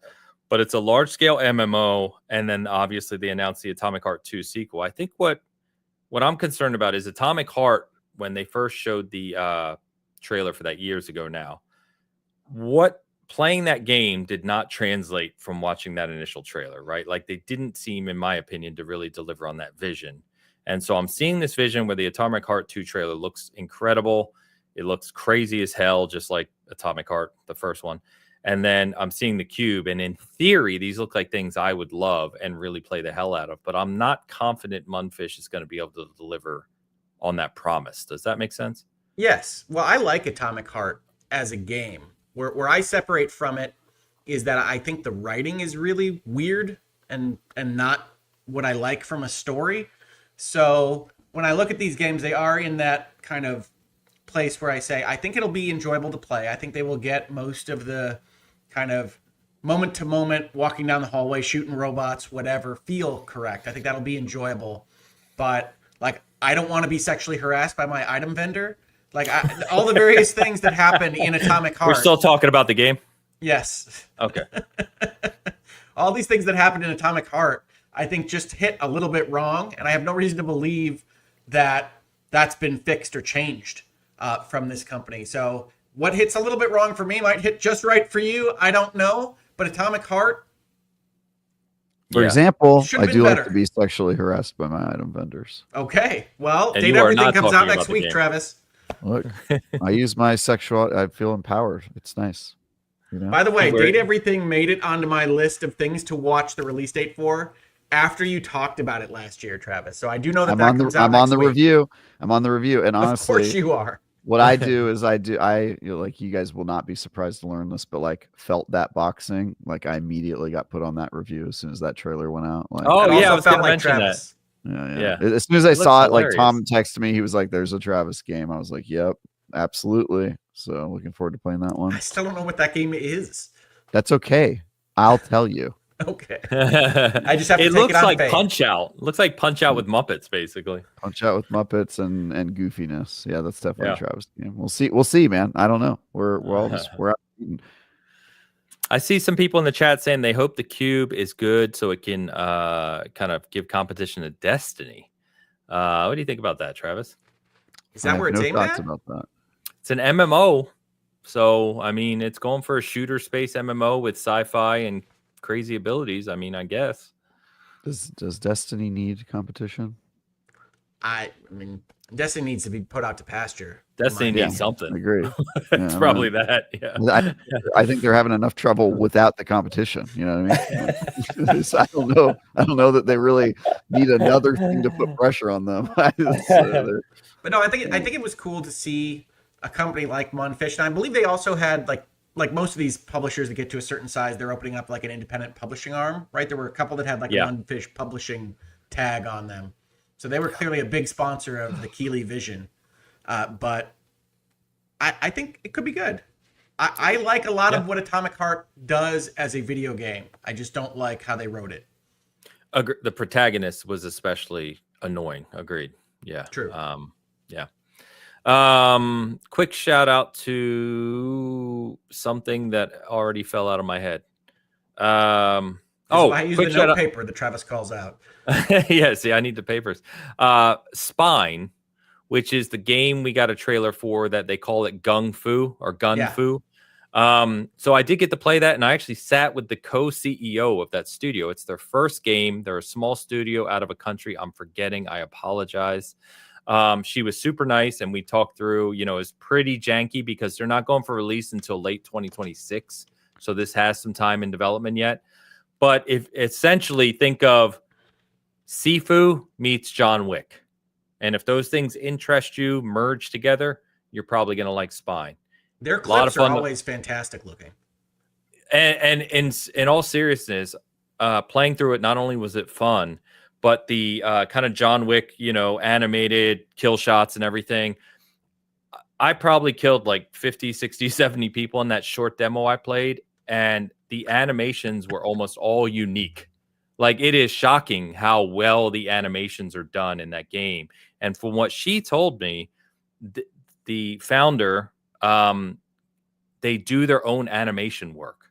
So like they don't, I believe she was explaining, like they don't use some other engine or mocap process to do the animations. They do it themselves. And I was really, really impressed with it. So just keep an eye on that one. It's a long ways away, but it was a lot of fun. A lot of people seem to be vibing with it at the show. So yeah, it is one I've been watching for a while because they've had a strong social media presence, and it always looks impressive, like every little clip. So it was I hope cool. The game plays out that way. Yeah, and if you know John Wick 4, right, if you're a fan of the movies, one of the most famous scenes in John Wick 4 is when it goes overhead and he's walking through the rooms with the shotgun, right? It actually does that in the demo I played. So like it reverted and you're like walking through and doing all these things. It was cool, man. I really liked it. Lastly, shout out to friends Danny Pena and setting up Brass Lion Entertainment and announcing Wu-Tang officially. So that was a big thing for them. They left the show. They had swapped on to their Brass Lion Entertainment and Wu-Tang shirts, which was pretty cool. So I know that one's kind of been on the burner for a while now. So good to see them get to announce it and celebrate it. Really cool. There's more games to talk about here. Just keep an eye on SG. We've got a bunch of previews still to do. We got a bunch of content still to put up. So, but that was Summer Game Fest. The showcase and the games from that specific showcase. There's other things like Mafia, Old Country, Dying Light, The Beast, Blighted, Ill. There's a bunch of other stuff there too. But Ains, you can tell me if this is right, but in my quick live search here, it suggests that maybe Spine is made by a company in Cyprus. Oof, maybe. Okay. I think I was so tired by that point. Maybe I just forgot. But yeah, it's definitely somewhere that, I'd forgotten. So, but that's pretty cool. Yeah, it's their first game. I've forgotten. I mean, she told me I was sitting right next to her playing because she was kind of asking me for feedback while I was playing because you could tell it's still pretty early. But I was really, really impressed. So, all right. So I know there's other shows. Let's jump to the Xbox show and then we can just talk about other games. From the other showcases, because there's a bunch of smaller showcases too that I don't want to skip over. But the Xbox showcase, and let me get this super chat real quick from Asante before we get into this. Okay, Asante, $5 super chat, or maybe 500. We don't know. He also has a saluting face. It's half a face if you're on iPhone, apparently. Here's to Ains and the community, capital C. It's an organization, I assume. I think they're just fans of the show. Yeah, we're formal. Very formal. No, they're the community, like the board, Like no, they're the community watch party crew. They just watch old Joel McHale content. Oh, I see. Okay. They watch the show. Okay. Here's to Ains and the community watch party crew for putting on an exceptional show. If you didn't attend, you don't know how special these humans are. That's a nice comment. Thank you, Asante. I don't know. but I would have liked to have been there. It's just a long way away. So It's not a essentially, long way away from me. I just didn't want to see you. yeah, thanks, buddy. welcome. So we put on a watch party for the Xbox Showcase in a theater in LA. It was a small group of us who did this. We've been working on it for weeks, and it is more of a task than we ever anticipated. I can't believe it came together. It was chaos up until the last minute from Saturday night. We left there at like 1 a.m. Saturday night, got back there at 6 a.m. I got a couple hours sleep, and then we literally had over 100 people lined up outside the door, and we were supposed to open the doors. We were supposed to start our pre-show podcast with Paris Lilly, Daniel Penna, his wife Rihanna, and Khalif Adams. And we were like, I swear, we had like audio bugs. We couldn't get the camera set up properly. And like Ray from SG, who you know, Travis, of course, you're friends with.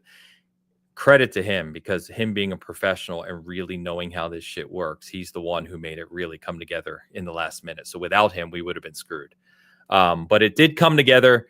We had a fantastic time. There was about 150, give or take, so of us in the room. Aaron Greenberg from Xbox, Jason Ronald from Xbox, some of the other Xbox team members joined us. And there's a lot of content and video and reaction stuff to come from that show that hasn't been shared yet. But it was a real blast. So Does Ray live in SoCal, or is he still up in SoCal? Ray lives in San Francisco. Oh, he does? Yeah. Man, why don't I see He actually guy? he was very happy because while in LA, he got news that they closed on their house. They just bought a house in San Fran. Nice. Yeah. In the city? Yeah, in the city. Wow, look at him. Yeah. I'm not going to say any details, of course, on the show, but yes, he was him and his wife. Do you know what neighborhood it's in? No. It's not time for this, Travis. Okay, you can talk to him offline. we can chat. What's you have all these artificial rules about what we can and can't talk about on the show? Okay, we're just trying to live out here. Credit to Asante, because after the showcase, Aaron Greenberg took the stage and talked for like an hour, and then I was supposed to host a section with the community. And I was so dead, I could barely stand up. And I just went to Asante, who's a very charismatic person, awesome human being himself. And I said, man, can you please just run this for me? Because I can't do it. I'm dead. And he took the stage and he called people up. We shared stories. We did giveaways. It was a fantastic time. So credit to him as well. Thank you. Nice. Yeah, it was awesome. So anyway, the Xbox Showcase itself, for those watching from home, which is obviously everyone but the 150 people in that room, what did you think about this as a show overall? Good show. Okay. A lot of detail there. Yeah. Well, no, I mean, I think it's mid-range. I think there have been stronger Xbox shows very recently, and this one was not one of those. So okay. I thought it was okay. Honestly, Xbox has given out so many games in the last 6 months that it feels like we're in the between times, and they're trying not to have these multi-year long reveals anymore, which I think is good, but it means that things are going to be slow for a little while we catch up to things like the Resident Evil 9 reveal, where you have the 6 to 8 month window rather than this comes out sometime in the future. I was really surprised, for instance, to not see anything from Fable. I know they're working hard on it, but that game was supposed to come out in 2 months. So you'd think that they had something more ready to go to show us, and that one not being there was a big surprise to me. And I never try to count what isn't there against these shows, but it is noticeable when a game that gets delayed right out of the window when it should have had its big blowout doesn't have even a teaser or anything at the show. So that's one thing that I did note. I thought it was a little bit less bland than the Summer Games Fest show, and there were our standouts. I think Clockwork Revolution continues to look interesting. Yes. But In Exile, I don't know whether I didn't know that it was going to be mostly a shooter. I don't know how that's going to play out. I don't know whether I trust them with that kind of game dynamic. We'll see. But from a story perspective, from a world perspective, that game looks cool. I know we've got a sequel announcement for Travis's favorite game in the history of Xbox, Grounded. So that one's coming. Oh, I thought you were going to say High on Life too. I was waiting for that. No, not my that favorite one was game, a surprise because High on Life is just kind of middle of the road to me. Wow. So I was surprised to see a second High on Life game? I'm surprised how quickly. I feel like I just reviewed that game, but Well, you just reviewed High on Knife, right? So maybe that's why it feels closer. yeah. But even then, like that review wasn't ancient history. Like how long could it have been? 2 years ago? It's pretty fast. Probably 2 years, I would guess. Yeah. I like the show a lot. Grounded 2. I mean, immediately, and the fact that it's coming so quick. I know it's not the finished version, but It's like next month, right? yeah, it's like next month. It's already on my review list. Like I've got to review that next Well, month. the question is how lame will that be, right? Because we talked about the fact that Grounded was not great in early Correct. preview, and this is the early preview launch for Grounded 2. I'm not expecting it to be. I mean, I didn't like Grounded basically up until it was in its 1.0 state. So we'll see how that goes with the sequel. But that was just a huge surprise. Outer Worlds 2 looks fantastic. I watched the whole like extended thing. Looks really good. Clockwork Revolution is so ambitious. That was my game of show. I'm scared if it could actually do all. It almost seems kind of too good to be true and really ambitious.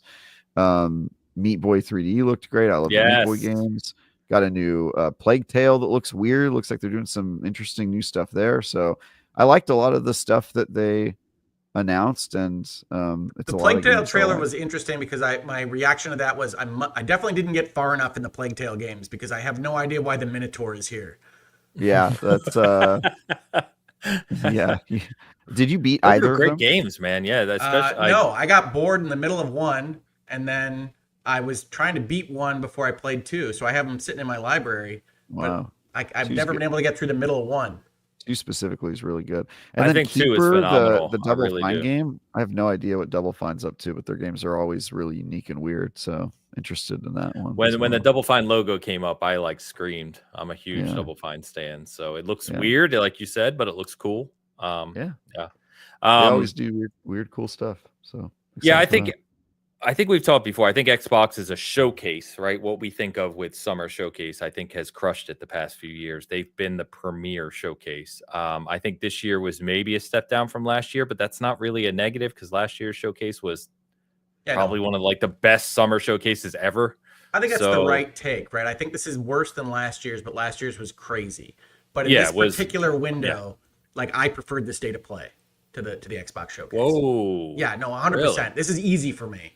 I vastly preferred the state of play. I was waiting for your crazy take this week, Hogan. We now have it. Thank you, sir. Okay. I think for what I like, right? I like unusual games. PlayStation obviously always kind of leans in on Japanese games, as you would expect.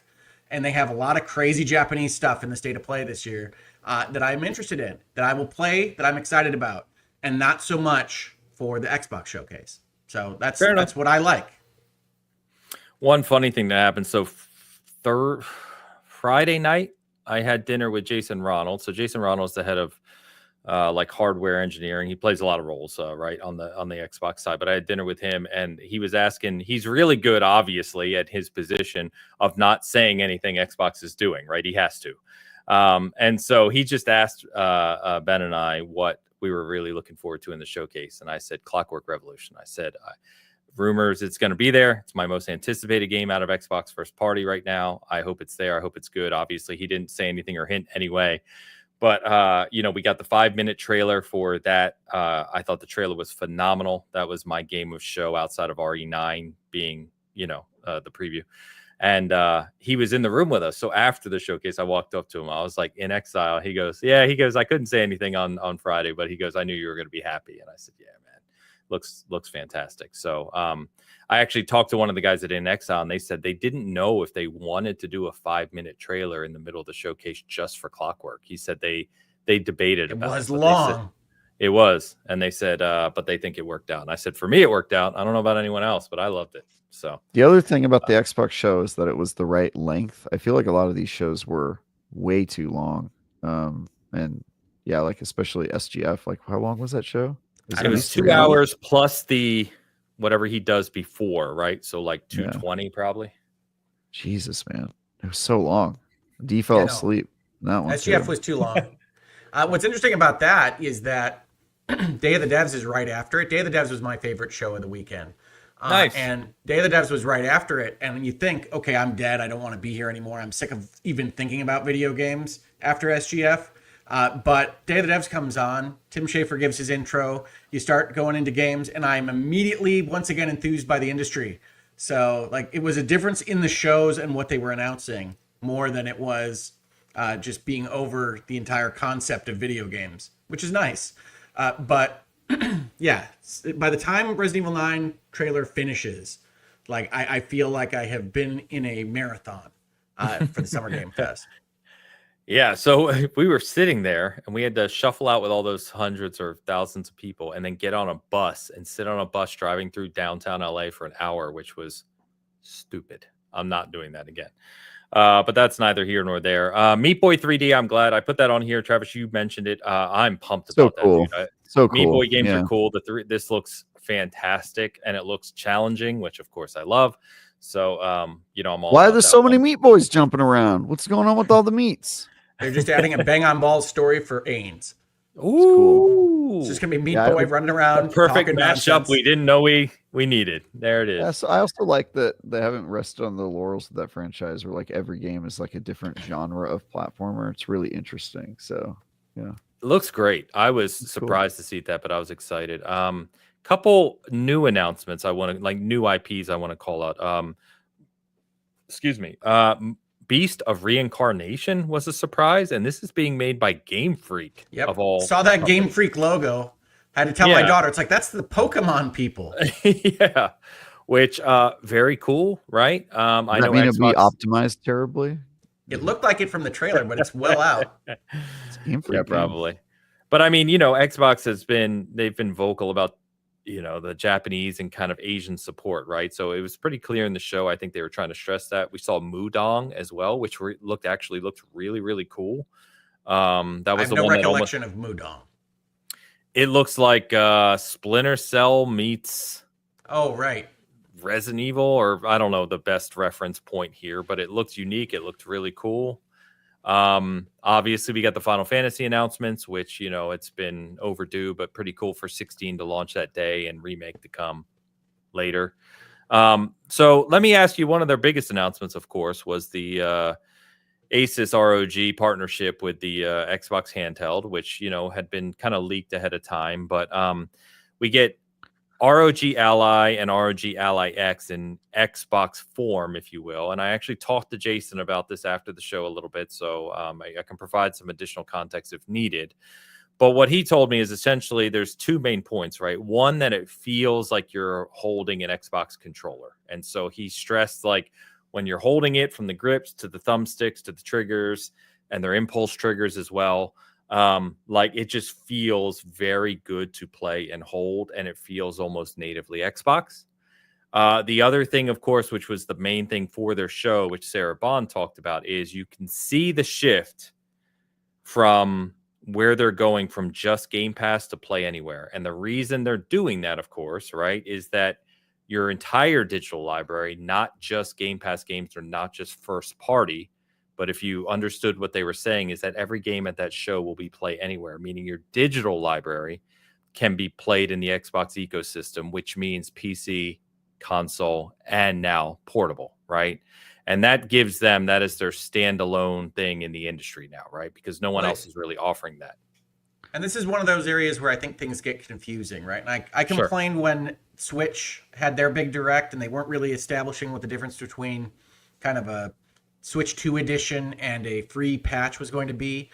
This is one of those areas where Xbox has not used Play Anywhere support for all of their titles.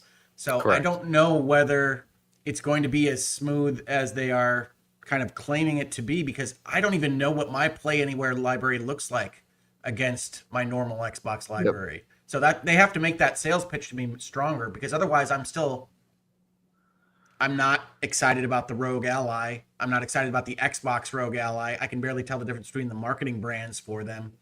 So the Rogue Ally is a cool device, but its problem is that it runs Windows, like desktop version, and that is an insane way to have a handheld console. Like, it's like you're clicking on the tiny little Windows start button and then getting a list of apps, and you're like squinting, and it's insane. So just from a UI perspective, this is a big step up. But that's why sorry to interrupt you, Travis, but that's why you started seeing the logo that says Xbox PC.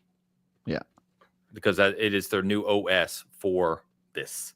Love that. I love that it's a dedicated OS for the platform I'm playing on. Guys, if you make a specific device, you should have an OS made for that device. You shouldn't just take an OS from elsewhere and throw it on there. That's a crazy thing to do. So I like that. But my biggest problem with the Steam Deck, the reason I never touch either of the Steam Decks I own, is because most of the games I want to play, I can't play there. And it's very unclear what the rules are for which games get added to that and which don't, and which are supported and which aren't. And that's the danger with this being third party and with the rules not being clearly defined. If it was like, look, any game you own on Xbox, you can play here. We're designing it that way. I would instantly be on team. This is the best handheld. Let's go. But I do not feel, I felt like the way they were talking around it was like, well, it has to be play anywhere game. And I was like, oh God, I don't like the implications of what that means for how much of my library will be accessible. I have no problems with it from a device perspective.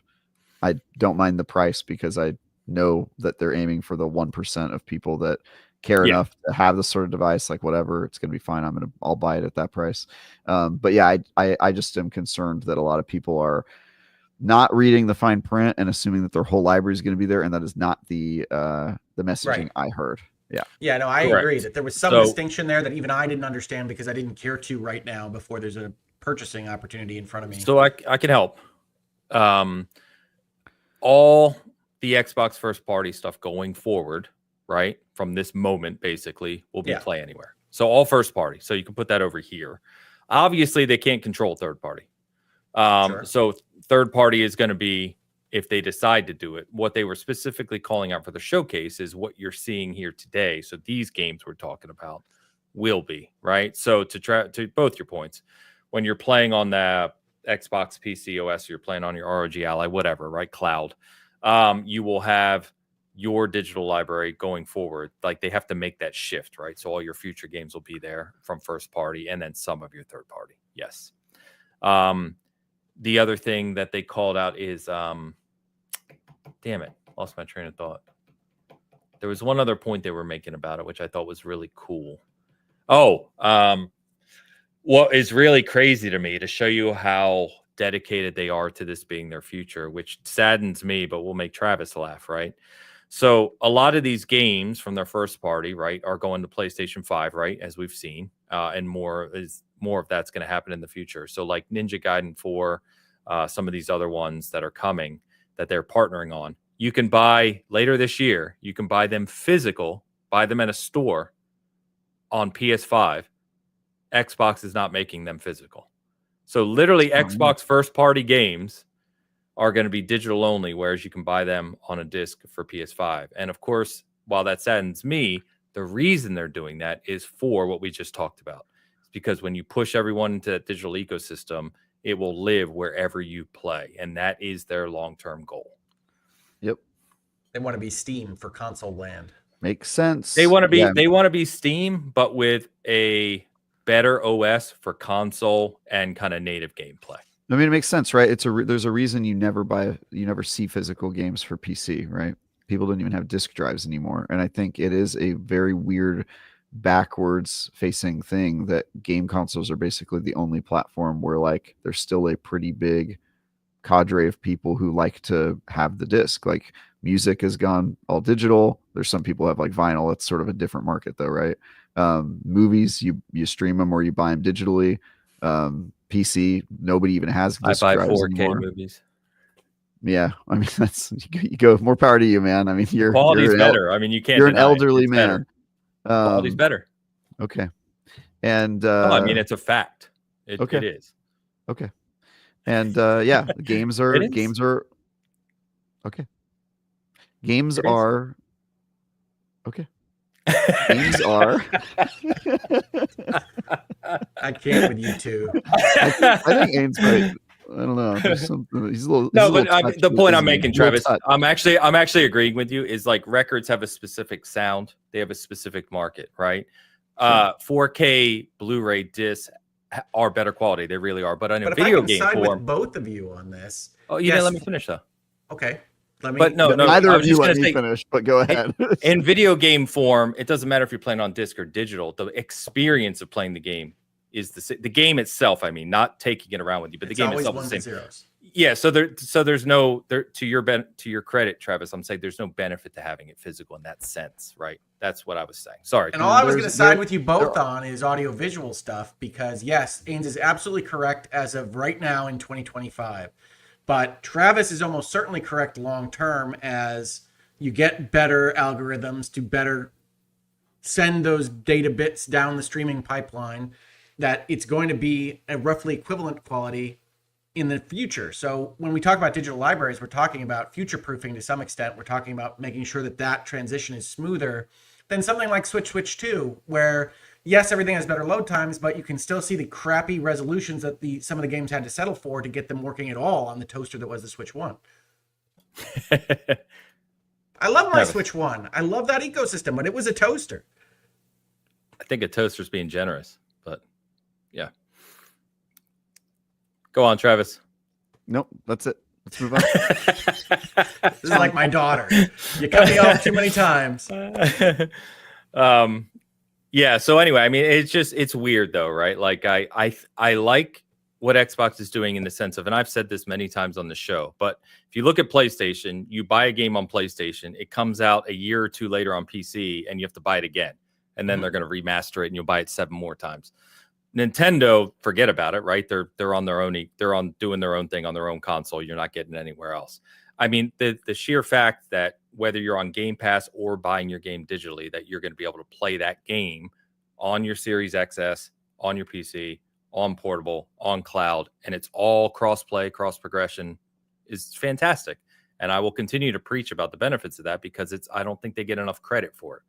But you've got to hand it to Microsoft. They always do things way too early, but they're always right eventually. Like they're like, hey, we want to do this thing. And they introduce it and the market rejects it soundly. They're like, we don't like that. We think your idea is dumb. And then like 6 years later, it happens anyway. And they're like, God damn it.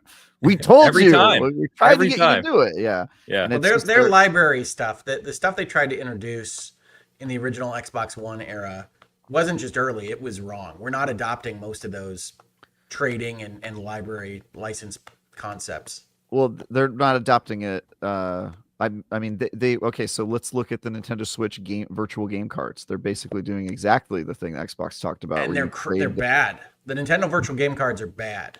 It doesn't. Yeah, but it's happening. So what you said is wrong, right? Like they're doing that effectively. And I think that a world where maybe somebody who is better at software did that idea, it probably would be hugely popular. The Switch 2 is literally an Xbox One. They're like, here's digital game disc, here's a camera. You can play game chat if you're part of the Xbox Online. It's what about all of the always online stuff? Like they were like always online. It's kind of got to happen anyway. And then people are like, no, that's stupid. And then it happened anyway. Like there's just all of this stuff is just anyway. But Microsoft's their curse is that they're always trying to lead the industry, like, hey, we're gonna do this thing, and the industry's always like, no, we don't trust you with that, you suck. And fair enough, right? It's Microsoft. And so but you gotta love that about them. It's like they're another finger curls on the monkey paw for Microsoft. It's insane. we were talking about this on our Discord yesterday of like, I don't know what it is, right? Like I love all these platforms. We talk about this all the time here, right? We all play on everything here. But there is a subsection of the community. You can feel it, you can read it, you can hear it, anything, where it's just like, oh, that's Xbox, I don't want to be bothered with it. And it's like, what is that? I don't know what that is. Like I know people who literally have Game Pass, but they still buy every game on PS5 that you can play on Game Pass. And I'm like, why are you doing that? You're literally throwing hundreds or thousands of dollars away for no reason. You're buying this game digitally anyway. I don't get it. Choose, but I've talked in this space about how much I prefer the PlayStation controller, and so that's an impact for me. On the Switch now, it's an entirely different function because it is portable, and so I do like having the ability to take Cyberpunk with me or to play Kunitsugami wherever I feel like. That's fair. Like that's cool. And so that's why I get those games again on that platform. But yes, I think for everybody that says, I'm not going to deal with Microsoft, I'm not going to deal with Xbox, there's somebody saying, well, Sony is ass or Nintendo's lawyers are hunting down everybody in the streets, so I'm not going to deal with them.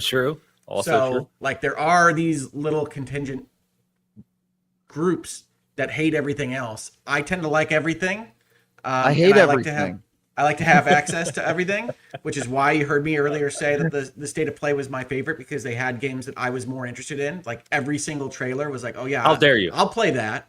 I'm interested in Yeah. that. And that was not the same, certainly with Summer Game Fest. And it was not the same with Xbox either. Yeah, I mean, I think we talked about this before, but I hate all of the platforms. They're all really bad. We deserve better as gamers. I figure you hate And- video games at this point, Travis. No, No, I love the games. I just isn't hate that what the commenters say? Yeah, the commenters think I hate games. I love games. I hate all of the platforms I'm forced to play them on. That really bothers me. But look, Xbox is going to receive a ton of criticism for abandoning physical games altogether. And then As guess they what? should. And then guess what? 99% of people are only going to buy digital games, and the physical market's going to disappear anyway. So maybe they were too early. I certainly don't think so. I think this is kind of overdue, but I'm for it. Digital's the future, and you get a lot of benefits buying digital, including the Play Anywhere thing, and you have for years. You get two copies of the game for benefits one. for buying digital. Yes. Yeah. Well, the reason, again, when you talk about Microsoft was not offering 2 copies of the game for one in their library setups. The reason you get it was the sweetener to even have the digital library licenses work the way they do. So maybe early, maybe with the wrong offer from Microsoft. Yeah. Well, I mean, they've always had a messaging problem. They've always had a, getting people to understand what they're doing problem. So Speaking of the messaging problem, I feel like I thought Play Anywhere was dead because I remember them pushing it. Like, you know how Xbox has like a new phrase that they keep saying every couple years where it's like, oh, it's Play Anywhere, it's Game Pass first or whatever. They like come up with like these terms, and I felt like Play Anywhere kind of died, and now they're like resurrecting it. And I'm like, is it the same thing as you did before, or is it this is like the a same whole thing. new It's just being used more broadly. Yeah, it's like think- it's kind of a different term where they were pitching it like it was a new thing, and I was like, but I kind of remember that before, and I thought you stopped doing that. I don't know. It's like your a very exact new point. messaging. Yeah, They were well ahead of the game with Play Anywhere because no one else was doing it really. And I mean, they're still not, but here you are. I mean, Steam kind of is because you have Steam Deck now if you buy their own device, right? But it's still a little bit different in that sense because technically you don't need an Xbox. It's the whole this is an Xbox. You don't need an Xbox device to play Xbox games, right? Right. yeah. And it's going to be just a gaming brand. They want to be the Kleenex of tissues for video games. It's just Xboxing, like people used to talk about Nintendo in the 80s. But yeah, that's true. Maybe they'll get there. Maybe they won't. I do think they deserve credit for their software ecosystem. I note it every time I switch Xboxes or when I get a new one or I have to swap everything over, that everything is immediately there, much easier than the other platforms. Even when I got my Switch 2 and I brought it home, just that process of bringing everything over and getting it set up was annoying. not as clean as it should have been. Put your Switch next to your other Switch and let them talk to each other. It's like, what I joke because I couldn't get it to work, and I laid the Switch 2 on top of the Switch 1. I said, my daughter, you think that's close enough? You think it'll work this time? It did not. Yeah. It's so funny, the worlds of like, there's groups that are bad at it because you can tell they're just genuinely bad at it. Nintendo's one of those. And then there's teams that are bad at it because they're trying to be so fancy that they're accidentally bad at it. They're like so good at it that they're bad at it. Like the iPhone, like the iPhone has this thing where it's like, oh, you're setting up an Apple Watch, like put your watch down on the ground, and then it gives you like a swirling orb of like little like things, and then you have to like put your camera and like focus on the orb, and you're like, what am I doing? Like, I know you guys are good at data transfer. Why am you making me do a magic spell to get my data onto my Apple Watch? It's the truth, though. Like, that's the coolest thing about the Microsoft ecosystem is that it feels very wall-free, very, very frictionless. Exactly. To move between consoles and other things that you want to use your Xbox games for. It's just not as good of a gaming ecosystem as Nintendo or Sony for the most part. So it's not. I'd have to challenge you on that. What do you mean by that? The games content, themselves? the games within the world. Yeah. Well, yeah, maybe. I mean, that's obviously personal preference, but yeah. Well, I mean, you self-selected to have us talk about the Xbox showcase and not the State of Play. So here I am. No, I just mean in general. And shout out the name cracks me up. God Emperor Sofa King. So pointing out like Metaphor, for example, Expedition 33, they were in Game Pass. They're also Play Anywhere, right? So like I can play that on my Xbox, come over, play on my PC if I go through the Xbox app, and everything's there. I noticed that logo pretty big on the Rogue Ally Xbox edition. Well, yeah, that's the whole point, right? I know. It was just funny. The expedition was so big. It was like, oh. Yeah. We're like, hey, that's on Game Pass, by the way. Come play it on our platform. I just did it with Finals. Funny enough, so true story. Finals this season has a Game Pass perk where you get bonus XP and some other stuff. So if you play the game on PC through Steam, you can look and the bonus XP is not working. But if I play it through Xbox PC app, I get the bonus. Oh dear So God, I literally don't do that, uninstalled it. gamers. I literally uninstalled it on Steam, and now I'm playing on the Xbox PC app. No, that's good for you, Ains. Just don't build that into your programming, for God's sakes. Platform agnostic. My God, that's the devil's path right there. Well, obviously Xbox, it's a Game Pass perk, so obviously they partnered, right? They spent money to. I get it. On there. Yeah, I mean, did you guys like the Ben Schwartz skits on the Xbox show, Outer Worlds? Do you I didn't like anything about the Outer Worlds 2 reveal. Whoa. Yes. No, it's fine. It's another professional comedian that Hogue knows more about comedy than. Damn it. I wanted to talk about Outer Worlds too. We didn't get there yet because we've talked a lot about Outer Worlds. Hogue doesn't like the humor in Outer Worlds. Outer Worlds 2 is obviously going for a much grander experience. I haven't even had time because during the show I was running around, so I missed some of the showcase when it was live. So big reveal for Outer Worlds 2. Obviously the scope's grander. What are your thoughts? Hogue, I'll start with you because sure. You didn't like Outer Worlds 1 as much as Travis and I did and didn't like the humor. Is the bigger scope, the bigger game enticing you? Yeah, my thought is it couldn't be less grand than the Outer Worlds. So it's good to be more grand. But no, Obsidian has left me. I am no longer a fan of the current Obsidian output. So we'll just see what happens with Outer Worlds 2, but I'm not excited about that one. Wow. And I have a sense of humor. So I enjoyed Outer Worlds quite a bit, and I think the sequel looks great. Again, I'm not like a Obsidian simp or anything. I like some of the stuff they've done, but I gave about a 7 and was kind of disappointed with what that was based on what I was hoping it would be. And Outer Worlds 2 has promise, but I also, the Outer Worlds 1 was not like the best RPG of that, that era. So hopefully they can get back to punching above their weight. As they said many times, they are great at sequels. They did Grounded. I think Grounded 2 is going to be good. I think Outer Worlds 2 is going to be good. I'm excited for their sequels. I hope they turn out as well as they are. But yeah, the writing I think is going to be there. I'm just excited that the game areas look much larger. The gunplay, from what someone did they say it during the show? Or did someone tell me this, that they actually had Halo Studios come in to Obsidian and help them with the gunplay? That was not during the show, but you can tell they improved the gunplay a ton. Oh, okay. Well, that happened. Someone told me over the weekend while I was at the thing. So I think the gunplay will be better. It looks like the one thing I heard, which I think John Clark, shout out to our friends over at Xbox Era, told me, is because they got to interview the creative director. And if I'm recalling correctly, someone can correct me if I'm wrong, you will not be able to respec in Outer Worlds 2. And the reason they're doing that is because they know they're going to get criticism from some people about that, but is that they want people to experience the weight of their decisions and how impactful those things can be through the game. I dig it. I think, yeah. So it's also funny, just all the different. Sam, I'm sorry. Sorry, Travis. Sam is in our chat. Shout out to Sam over at Windows Central. We were hanging out the whole weekend. That was Ains. It's in his preview. That was Ains. That was Sam. It's in his preview. Damn, I'm still tired. I know. I'm Ains. I got it. I got it now. You got it figured out. Sam, sorry, my friend. God, I'm tired, man. Me too. Yeah, but no, I thought that looked good. I want to sit down and watch the full 20-minute plus, direct on it. Since getting home, I just haven't yet. So. Well, as long as we're on this show, what do you feel about Call of Duty being the one more thing? I was going to bring that up, and I think that was a big mistake. Yeah. I got really excited. I was like, oh, new IP. And then I was like, Call of Duty, you betrayed me. It's funny because I was not actually tricked by that. Once you have a recognizable actor in that environment, I thought, okay, this must be Call of Duty. And then you go in your head, you're like, did they talk about Call of Duty this show? No. That's got to be Call of Duty. I forgot what show I was watching for a second. I was just like, oh, more games. And then I was like, oh, this actor, that's weird. And then Dee got excited. She was like, this looks really cool. That robot's hot. And I was like, cool. Your wife's And then, interesting.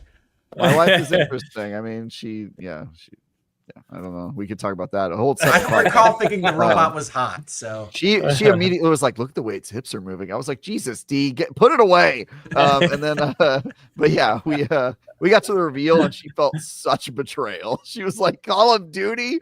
God damn it. She was not happy. I'm telling you, everyone in the watch party.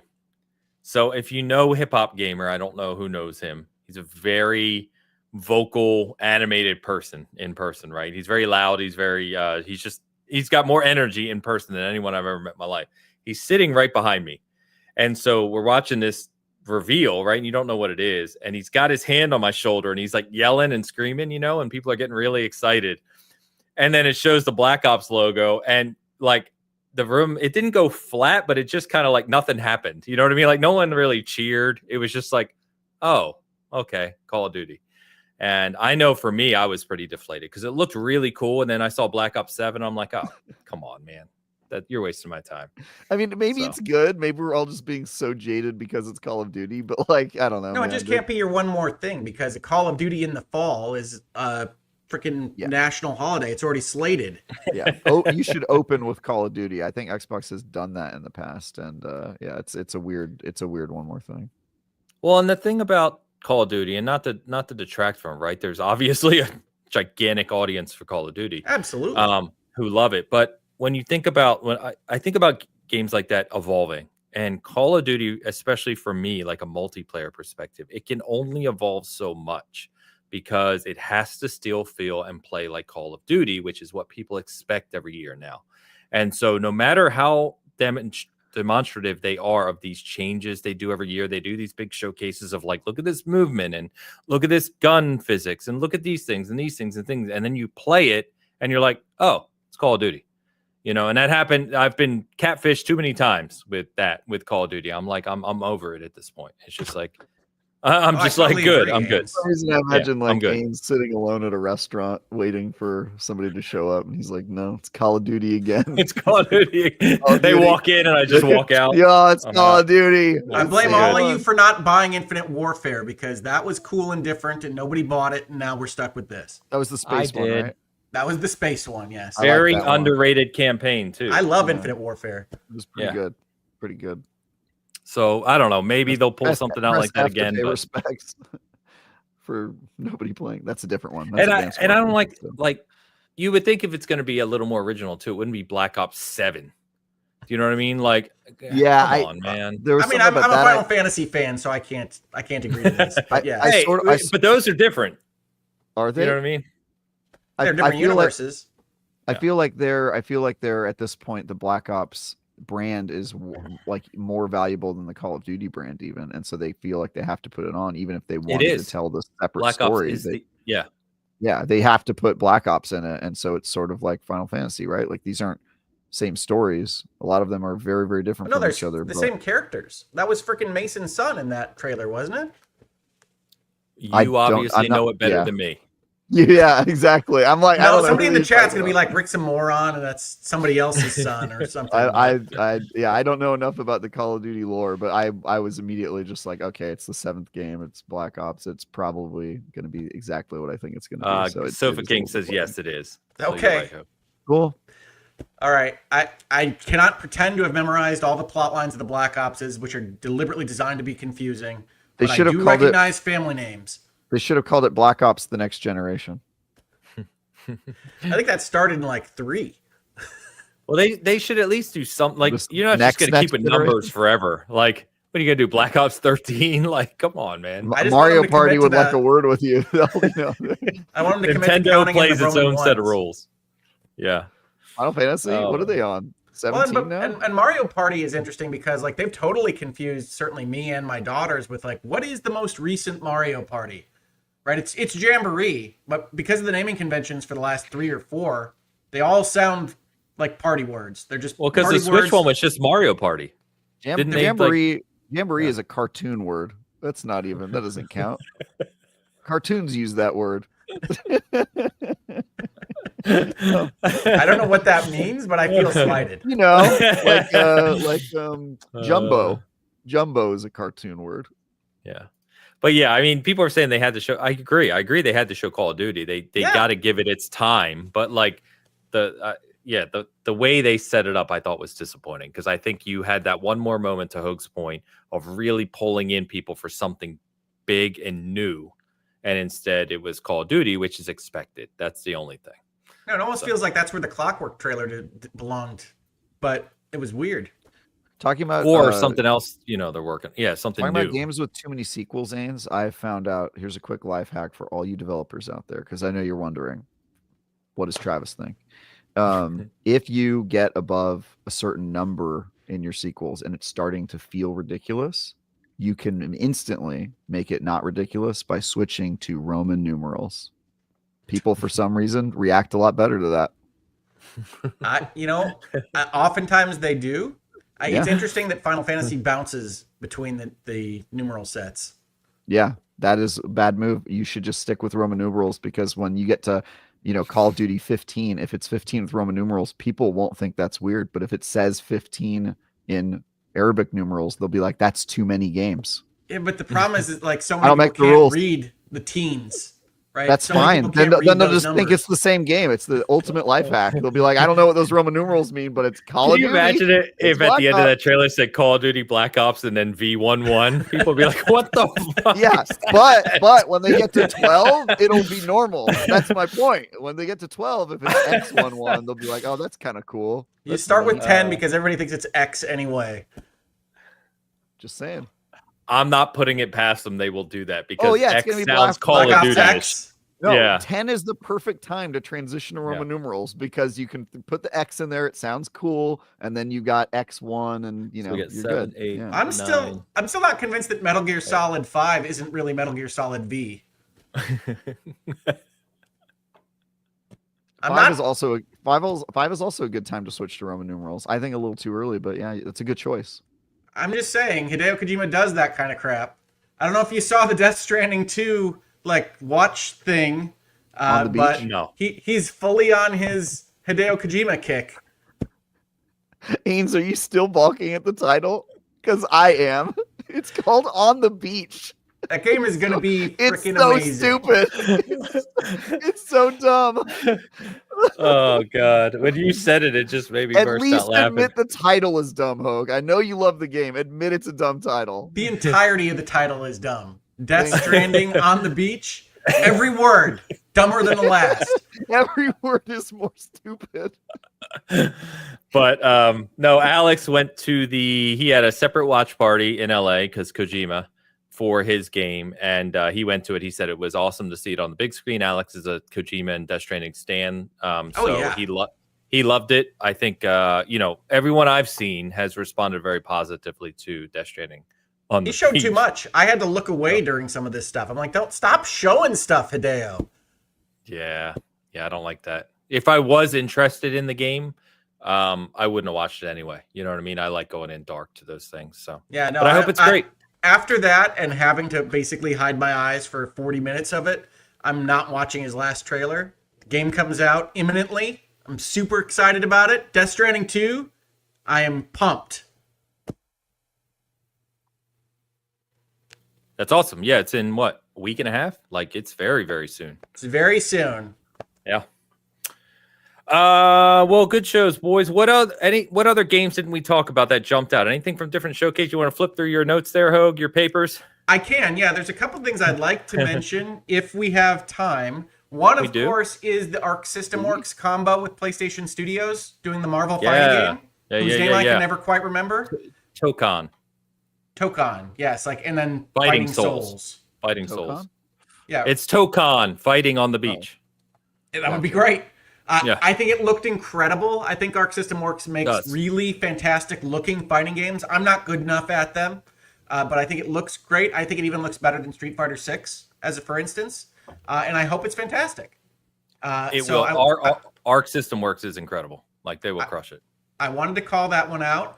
I wanted to call out a game that I don't hear discussed very much, but of course I have to call out because it features pirates from an indie company doing weird things. So this is a Hogue special. If you didn't see it in the State of Play, Sea of Remnants is now a game that has a highlighted and bold-faced notation in my games to look forward to list.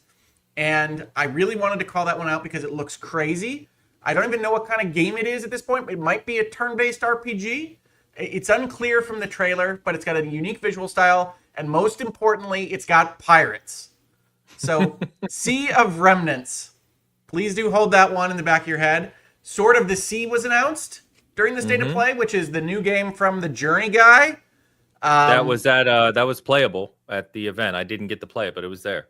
Oh, fantastic. Yeah. So if you've ever thought about surfing on a sword hovering in midair and didn't get your fill from Metaphor doing that, then Sword of the Sea looks interesting. What else do I got here? Romeo is a Dead Man. The kind of No More Heroes vibe from Grasshopper also announced. Again, weird stuff that I'm interested in, and maybe nobody else. I don't know. The one that my daughter was most interested in from this show was a game called Tides of Tomorrow, which is some kind of cooperative multiplayer, I don't know, environmental survival game. But that one looked interesting. Oh, Romeo's a Dead Man. Sorry to back up. That's the one from Suda, right? Yes, Grasshopper is his company. Yeah. Okay, gotcha. Suda. 51. 51. Sudafed. Tokon some Sudafed. Well, we've got all these weird names. We're at that point of the show, Ho. Carry on. This is you're breaking me. Coming together. 2.5 hours. Yes. No. So again, I'm trying to be brief about these things, but this is the reason the State of Play worked so much better for me. You also saw Pragmata during that and Luminous during that show. And I think, maybe I'm wrong, but I think that show had the first clips of Bond, which I'm not sure. It did have the debut of Bond, yes. I'm not sure how I feel about that one. It looks a little bit too much like Bond is dropped into a Hitman world, but we'll see. But I know that's what IO does, but I had hoped to maybe see something that differentiated the Bond franchise a little bit more from their famous Hitman franchise. So maybe that's just coming through right now in the trailer, and it'll be better when it gets done. But I'm not excited about that one yet. Dating sim mechanics. It's a Bond game. You got it. You got to flirt. Bond doesn't date. Cool. Bond does flirt. He does. I mean, he dates. He dates. Those are not dates that James Bond goes on. Hogue, we have very different definitions of dates, and I think yours is a little old school. All right, because dates today, we're a little bit more like James Bond. We're like whatever. I'll take your word for it, Travis. No, I'm saying when I go on dates, we're getting down to business. I think the last time I dated might have been before the millennial shift. So, Bond, I was hoping to be able to speak more to. I went to the IOI showcase and they didn't show anything or say anything new. So I can't offer any other insight than what we saw. I think it looks good, but it looks curious to see more. Yeah, it does look good. And I hope that it's not just a Hitman with a Bond skin, but I have concerns from that trailer so far, and we'll see. Yeah. Shout out to Invincible too. Again. Thank you. Invincible versus. So between Tokon and Invincible, looks like that there was a huge reaction to Invincible, at least in the watch party I was at. Oh yeah, the fighting game scene. Yeah. So that's got a big. I'm not part of that audience, but I know it has a big audience. I'm pretty sure COG got an interview with the Invincible director, so I'm sure they have that up over at Iron Lord, so you can check that out. But yeah, people were pumped about that one. One other thing that got shadow dropped at the show of SGF was the Lies of P expansion Overture. Yes, Overture. Which I want to talk about because I played that game before the show. I beat the DLC. I'm told it's much harder now. That is what people said, was not my experience. My experience was... It never is. Well, no, here's the thing. I actually think Lies of P, when I played the base game, was one of the harder Souls-likes I played. It really challenged me at certain points. And so I was like kind of afraid that I was going to get into Lies of P and be like, oh God, like I'm completely out of practice. That was true for like the first 2 hours. And then I remembered how to parry well in that game. The parry timing is very weird in Lies of P. It's different than any other timing in other Souls-likes. But as soon as I remembered how to do it, it was like riding a bike. And I got through the DLC in like 12 hours. Had a really good time with it. You can read my full review on IGN.com. I gave it an 8, which is the same score I gave the game. It's just more Lies of P, and that's a very good thing, but it does not do anything fancy or new or different. And it's sort of, It's sort of reminds me of like they're definitely following the same formula as the Elden Ring DLC, right? Where it's a large expansion that adds multiple areas and significantly adds onto the story and adds a bunch of new characters and stuff like that. So if you liked Liza P and you're looking for more of that, I give it my recommendation. And it was cool to see that thing shadow drop at the show. 12 hours sounds pretty meaty. And they did add difficulty settings too. Keep in mind, it was 12 hours for me. I'm hearing that most people are experiencing longer times than that. So it might take longer. And also a lot of people, by the time this is coming out, are on like New Game Plus and that sort of thing. I was not, because I reviewed it on PlayStation, I think originally the first time around, maybe Xbox, and then this review was on PC, so they had to give me a like pre-played save file that was up to that point in the story where you could do the expansion. Yeah. So I was playing with somebody else's build and was not on New Game Plus, so I can't really speak to the difficulty there. I really like Liza P. I never got anywhere in it.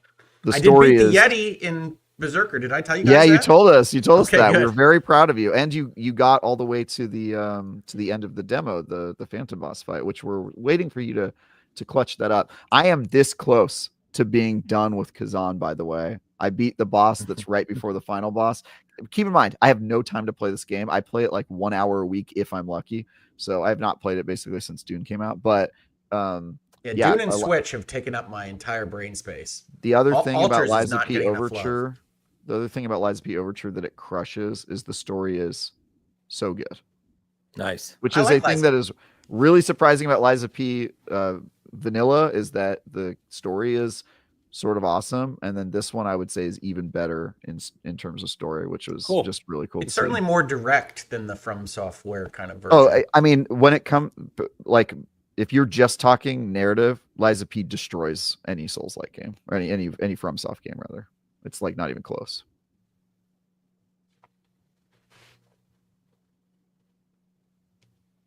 Ains, you're the host. I was going to let you go from there, but I've taken aback by his last statement. I didn't really know how to respond. Come on. You and I both love FromSoft games, but story is not their strong suit. Come on. Certainly not the way that we traditionally think of story. Yeah, exactly. I was going to say, it depends what you think of story. If I have to watch a YouTube video to learn the lore, it's not story, it's lore. You don't. It's just... You really do, though. Well, I think Travis's distinction between story and lore, maybe narrative and lore, I think is valid. I think the universes in the FromSoft games are interesting to kind of piece together and to think about. They aren't narrative forward progression stories like we expect from these things. Yeah. I think they have great lore. I think their stories are bad. I think Liza P actually tries to tell a story rather than lore, and it does a much better job than any of the FromSoft games does at that. Speaking of story, one of the things that is the most interesting to me about the Altars, which I talked about earlier, is how narrative focused it is while still being a survival adventure game, right? So it takes that science fiction idea and it has interstellar sequences. It has conversations that are way more narrative driven than I would have expected for that kind of game. It's very similar with Dune, honestly, which has a lot more story and lore than I would have expected. So lots of good stuff out there for getting told a lot of stories, even if you want to do it with item descriptions in a FromSoft game. However you like your story told. And if you want, you can do it like this. Yep. If you want to look like Travis playing Switch, the world is open to you. Do it. What do you think about one I forgot to mention was Aphelion? That's the new Don't Nod game that is partnering with the ESA of all things. That's the European Space Agency, not the software. Yeah. European Space Agency. There's an article on Xbox Wire about this because it's so unique. But I know Don't Nod is very high for some people, indifferent to other people. So I don't know. They're mid-range. Their BC team work, I don't think always connects with me. They had that one game about climbing a mountain that I didn't love. The Banishers, I want to love more than I did. And so I think Don't Nod is one of those hit and miss companies. I remember you saying you loved the Banishers, or that you liked it more than I did. No, I wanted to like it more. I got stuck in the map so much, like the actual game design of Banishers struggles against what I think is pretty good storytelling. You got there. You got to that point, yeah. So, like, I want to like it more because I like a lot of what they're doing with the story. And I think Don't Nod swings for the fences, which I'm always for. I just don't think they always don't fly out in the deep outfield. Yeah, I gotcha. Also played one called Toa and the Guardians of the Sacred Tree. Long title. It is from Bandai Namco. It's a roguelike. It's very clearly taking inspiration from Hades. But if you like that type of game, Alex and I played it, and it's very beautiful, played really well, and it seems really cool. So you can check that one. What was the name of the game from Drinkbox? That looked like Blighted. Hades? Blighted. You. So we have a preview up of that. Ray did play it, and we sat with the development team. So we have a preview on SG. You can check out for that. It is pretty early still for that one. I believe they're not releasing until next year. But I love Drinkbox. Yeah, us too. So it was one of the first appointments I set up for that reason. But watching it and sitting on the couch playing it, very beautiful as you would expect, very well animated, very colorful, and it's co-op, right? You can play together. So Ray was playing with the developer. It looked really, really cool. He liked it, but you can check the preview out. I will check the preview out, Ains. That's a good sales pitch. Blighted drink box sounds like an item in Elden Ring. Oh, the best part here, Travis, you'll laugh at this. So tired as hell. We're trying to get content up, right? I put up the preview of Blighted, and literally in the title, which of course affects SEO too, I get an email the next day from from the studio, and it says, "Hey, thank you for the preview. Thanks for the coverage. Can you please just correct this?" I put Juicebox Studios. Yeah. I mean, that's an easy one to do. Yeah. I was like, oh my God. What I a just dumbass. think Nobody Saves the World is one of the more criminally underrated games of the last This few is years. why having an editor is amazing. We do, Yeah. obviously, but not for every single thing when you're like real time trying to get shit up quickly. Yeah, I remember those nights, late nights at E3, where you're all writing like 5 stories of the 5 games you saw that day, and you're so freaking tired, and you know you have to wake up at 6 a.m. for your next appointment tomorrow. It's brutal. I love it. Yeah. Plenty of other things to mention. There's some VR games. One little game I'll call out real quick is called Crizzle. I think this might have been shown briefly at You made that up. SGF. It's not a real game. No, it's real. You can't just make up words, bro. It's Snoop Dogg's new game. It's called Crizzle. It's from a small studio in Spain, and it was one of those ones that had one setup to play, and the people who played it really, really enjoyed it. It looks like a BioShock / kind of Heretic mix, if you will. But people really enjoy it. Like, you shoot people with blood out of your gun, and you have to stay alive, you basically have to keep recouping your blood. But for what I didn't get to play it, but Ray and Alex really liked it. They did an interview that they'll have up, and I heard a lot of people mention it, so I figured I'd call that one out. That's Crisol. Oh, that's funny because I had it with a Y and 2 Z's. There you go. That's why I spelled it. Yeah. For shizzle. Yep. No, Crizzle. Well, Yeah. and I would be remiss if I didn't mention here that one of my games of the weekend was The Expanse. Definitely not a Mass Effect Expanse game coming at you sometime in the future. I love Owlcat. They make great RPGs. They're now making a AAA 3D looking Mass Effect type thing in one of my favorite universes in The Expanse. I think it's something Osiris. Is it Rise of Osiris? Return of Osiris? Can't be Rise of Osiris. I thought it was. Rise of Osiris is Destiny. I think these are things that are in my head. Expanse Osiris Reborn. Osiris is reborn this time. We got lots of Osiri everywhere. Osiris. Osiris, The Expanse : Osiris Reborn. Yes, that's it. But This yes, thing I'm looks with you. amazing. It does. Yes, it does. What'd you guys think of Code Vein 2? Interesting. I thought there was a Code Vein 2. Honestly, I saw this trailer and I thought, didn't they make a sequel of this already? No. No, they See? didn't. Well, obviously No, they I'm didn't. wrong. I assume that they didn't just double up on 2s, but I have been known to put the same number on my videos sometimes. So, hey, maybe you just forgot that you made a sequel. You didn't call Drinkbox Juicebox. You're doing just fine. I You're could good. have. That's the thing that definitely could have happened to me. So it's funny because Alex and I went to sit in on the gameplay demo of Code Vein 2, and sure enough, Brad and Dustin from LSM were in there with us. So we were chatting with them, as well as Jake Baldino. So some big players in the space were sitting in there with us. It looks pretty good. It looks very like Code Vein 1, but they again, kind of like Neo, stress that they're going for much larger open areas in the sequel, which again I appreciate, because my biggest complaint with Code Vein 1 was the level design. So we'll see. I like Code Vein, but I would not have assumed that Ains would like Code Vein. Yeah, I played it for a little while, and I was just like, the level design just bored me to tears. Stuff, right? Yeah, exactly. I guess and I think of it as too anime for him. It is a bit anime for me. You're right. Last thing I'll shout out, I think anyway, is Dying Light: The Beast. Did not expect to really be too impressed with this. Dying Light 2 was a pretty big letdown for me personally. Really? Yeah, but The Beast, it looks really good. They basically said this is essentially Dying Light 3, and when you see it in action, Alex played it, and we were sitting there with him. Yeah, it's big. It looks very well optimized, at least on the rig they were playing on, right?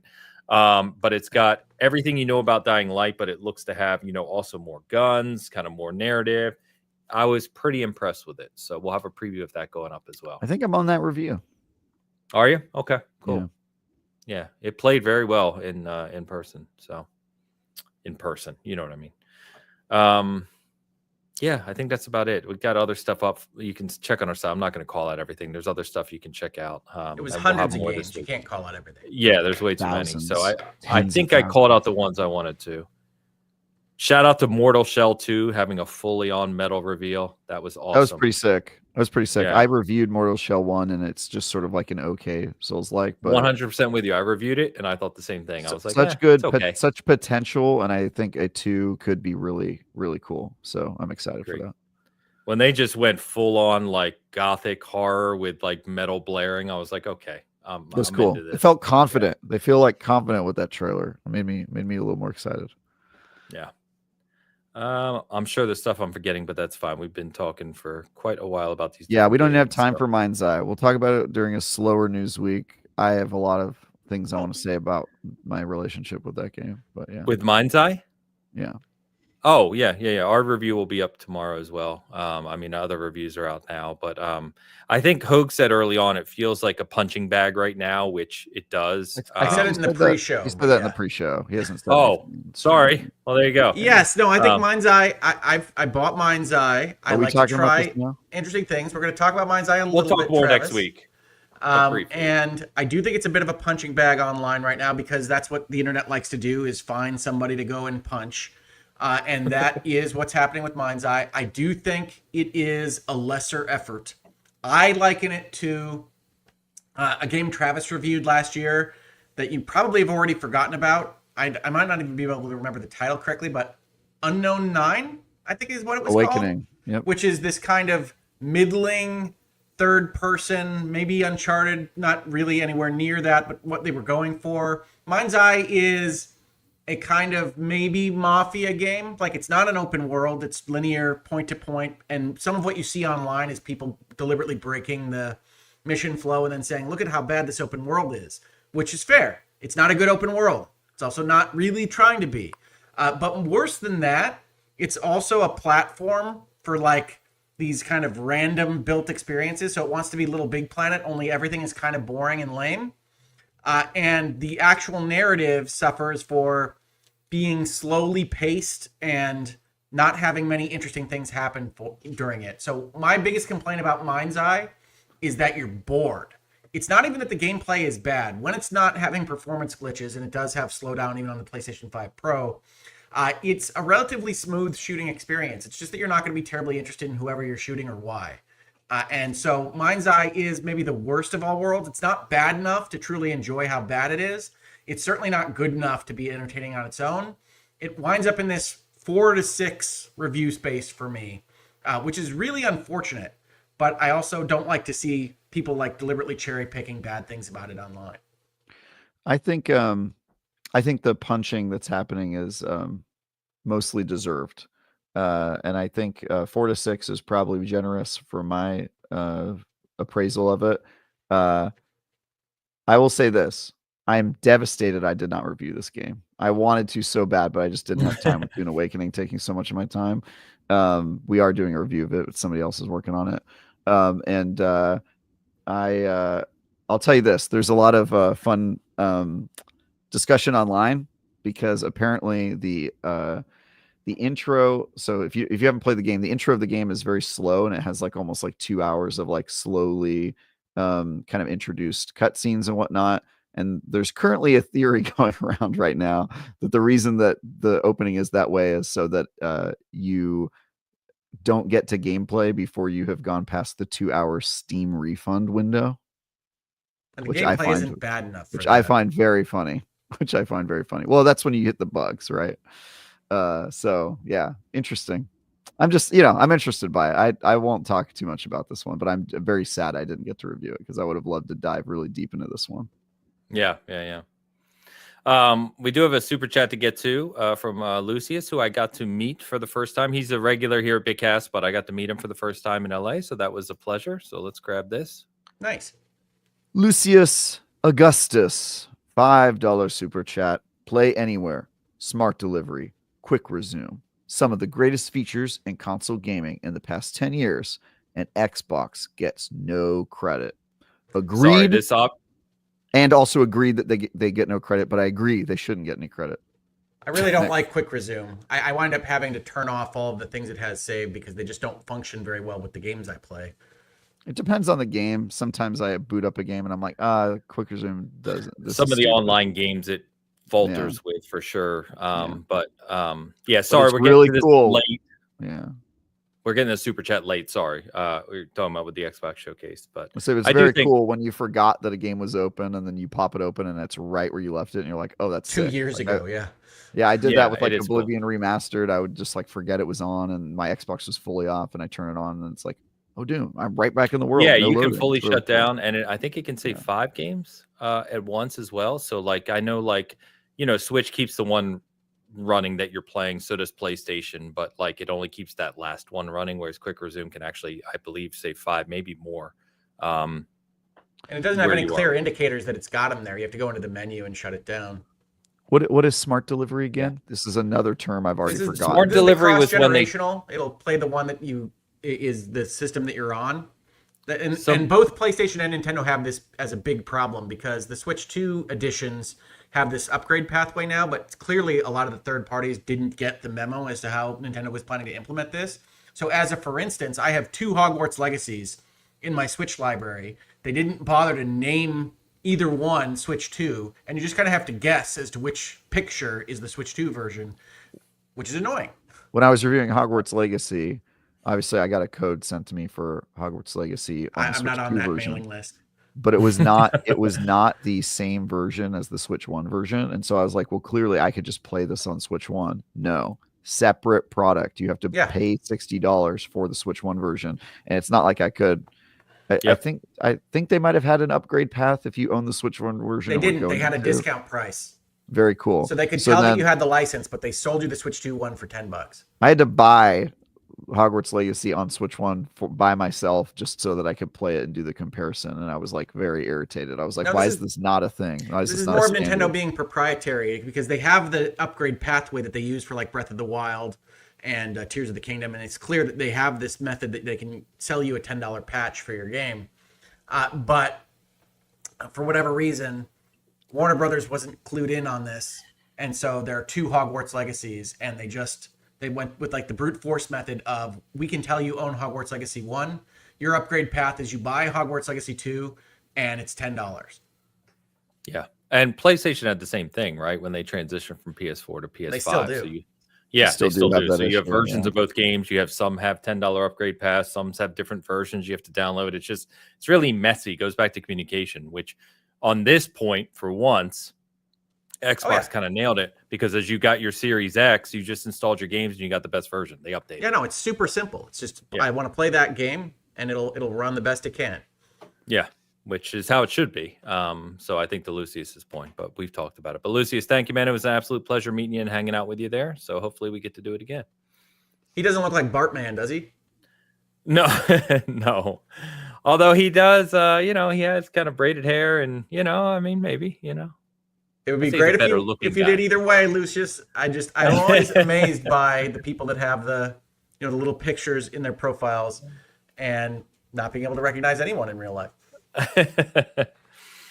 Well, boys, I know we could talk about games forever as we joked. We'll be back next week, obviously, to talk about more. We'll have a lot more coverage of things from Summer Game Fest on SG this week as well. We have more videos coming. We have more previews coming. So check those out. We'd appreciate it. But other than that, we also have Dune Awakening, which, Travis mentioned as well. And a few other things, Mind's Eye review, a few other things coming up too. So if you just check it out, I'd appreciate it. And as always, sharing out the independent stuff that we do is really helps us. So other than that, it's a great experience. Travis, I'll throw it over to you first this week. Yeah, I will promote my Hogwarts Legacy Switch 2 review update. We did a different format for that where I didn't have a script. I was just shooting from the hip and talking because it was like a short version of a review. My Lies of P Overture review, which was one of the embargoes I was sitting on, you can now see. I have a Dune Awakening review in progress, or I have a Dune Awakening review in progress available now and a full review tomorrow, which will include an interview between myself and Tom Marks where we talk about survival games and Dune in general.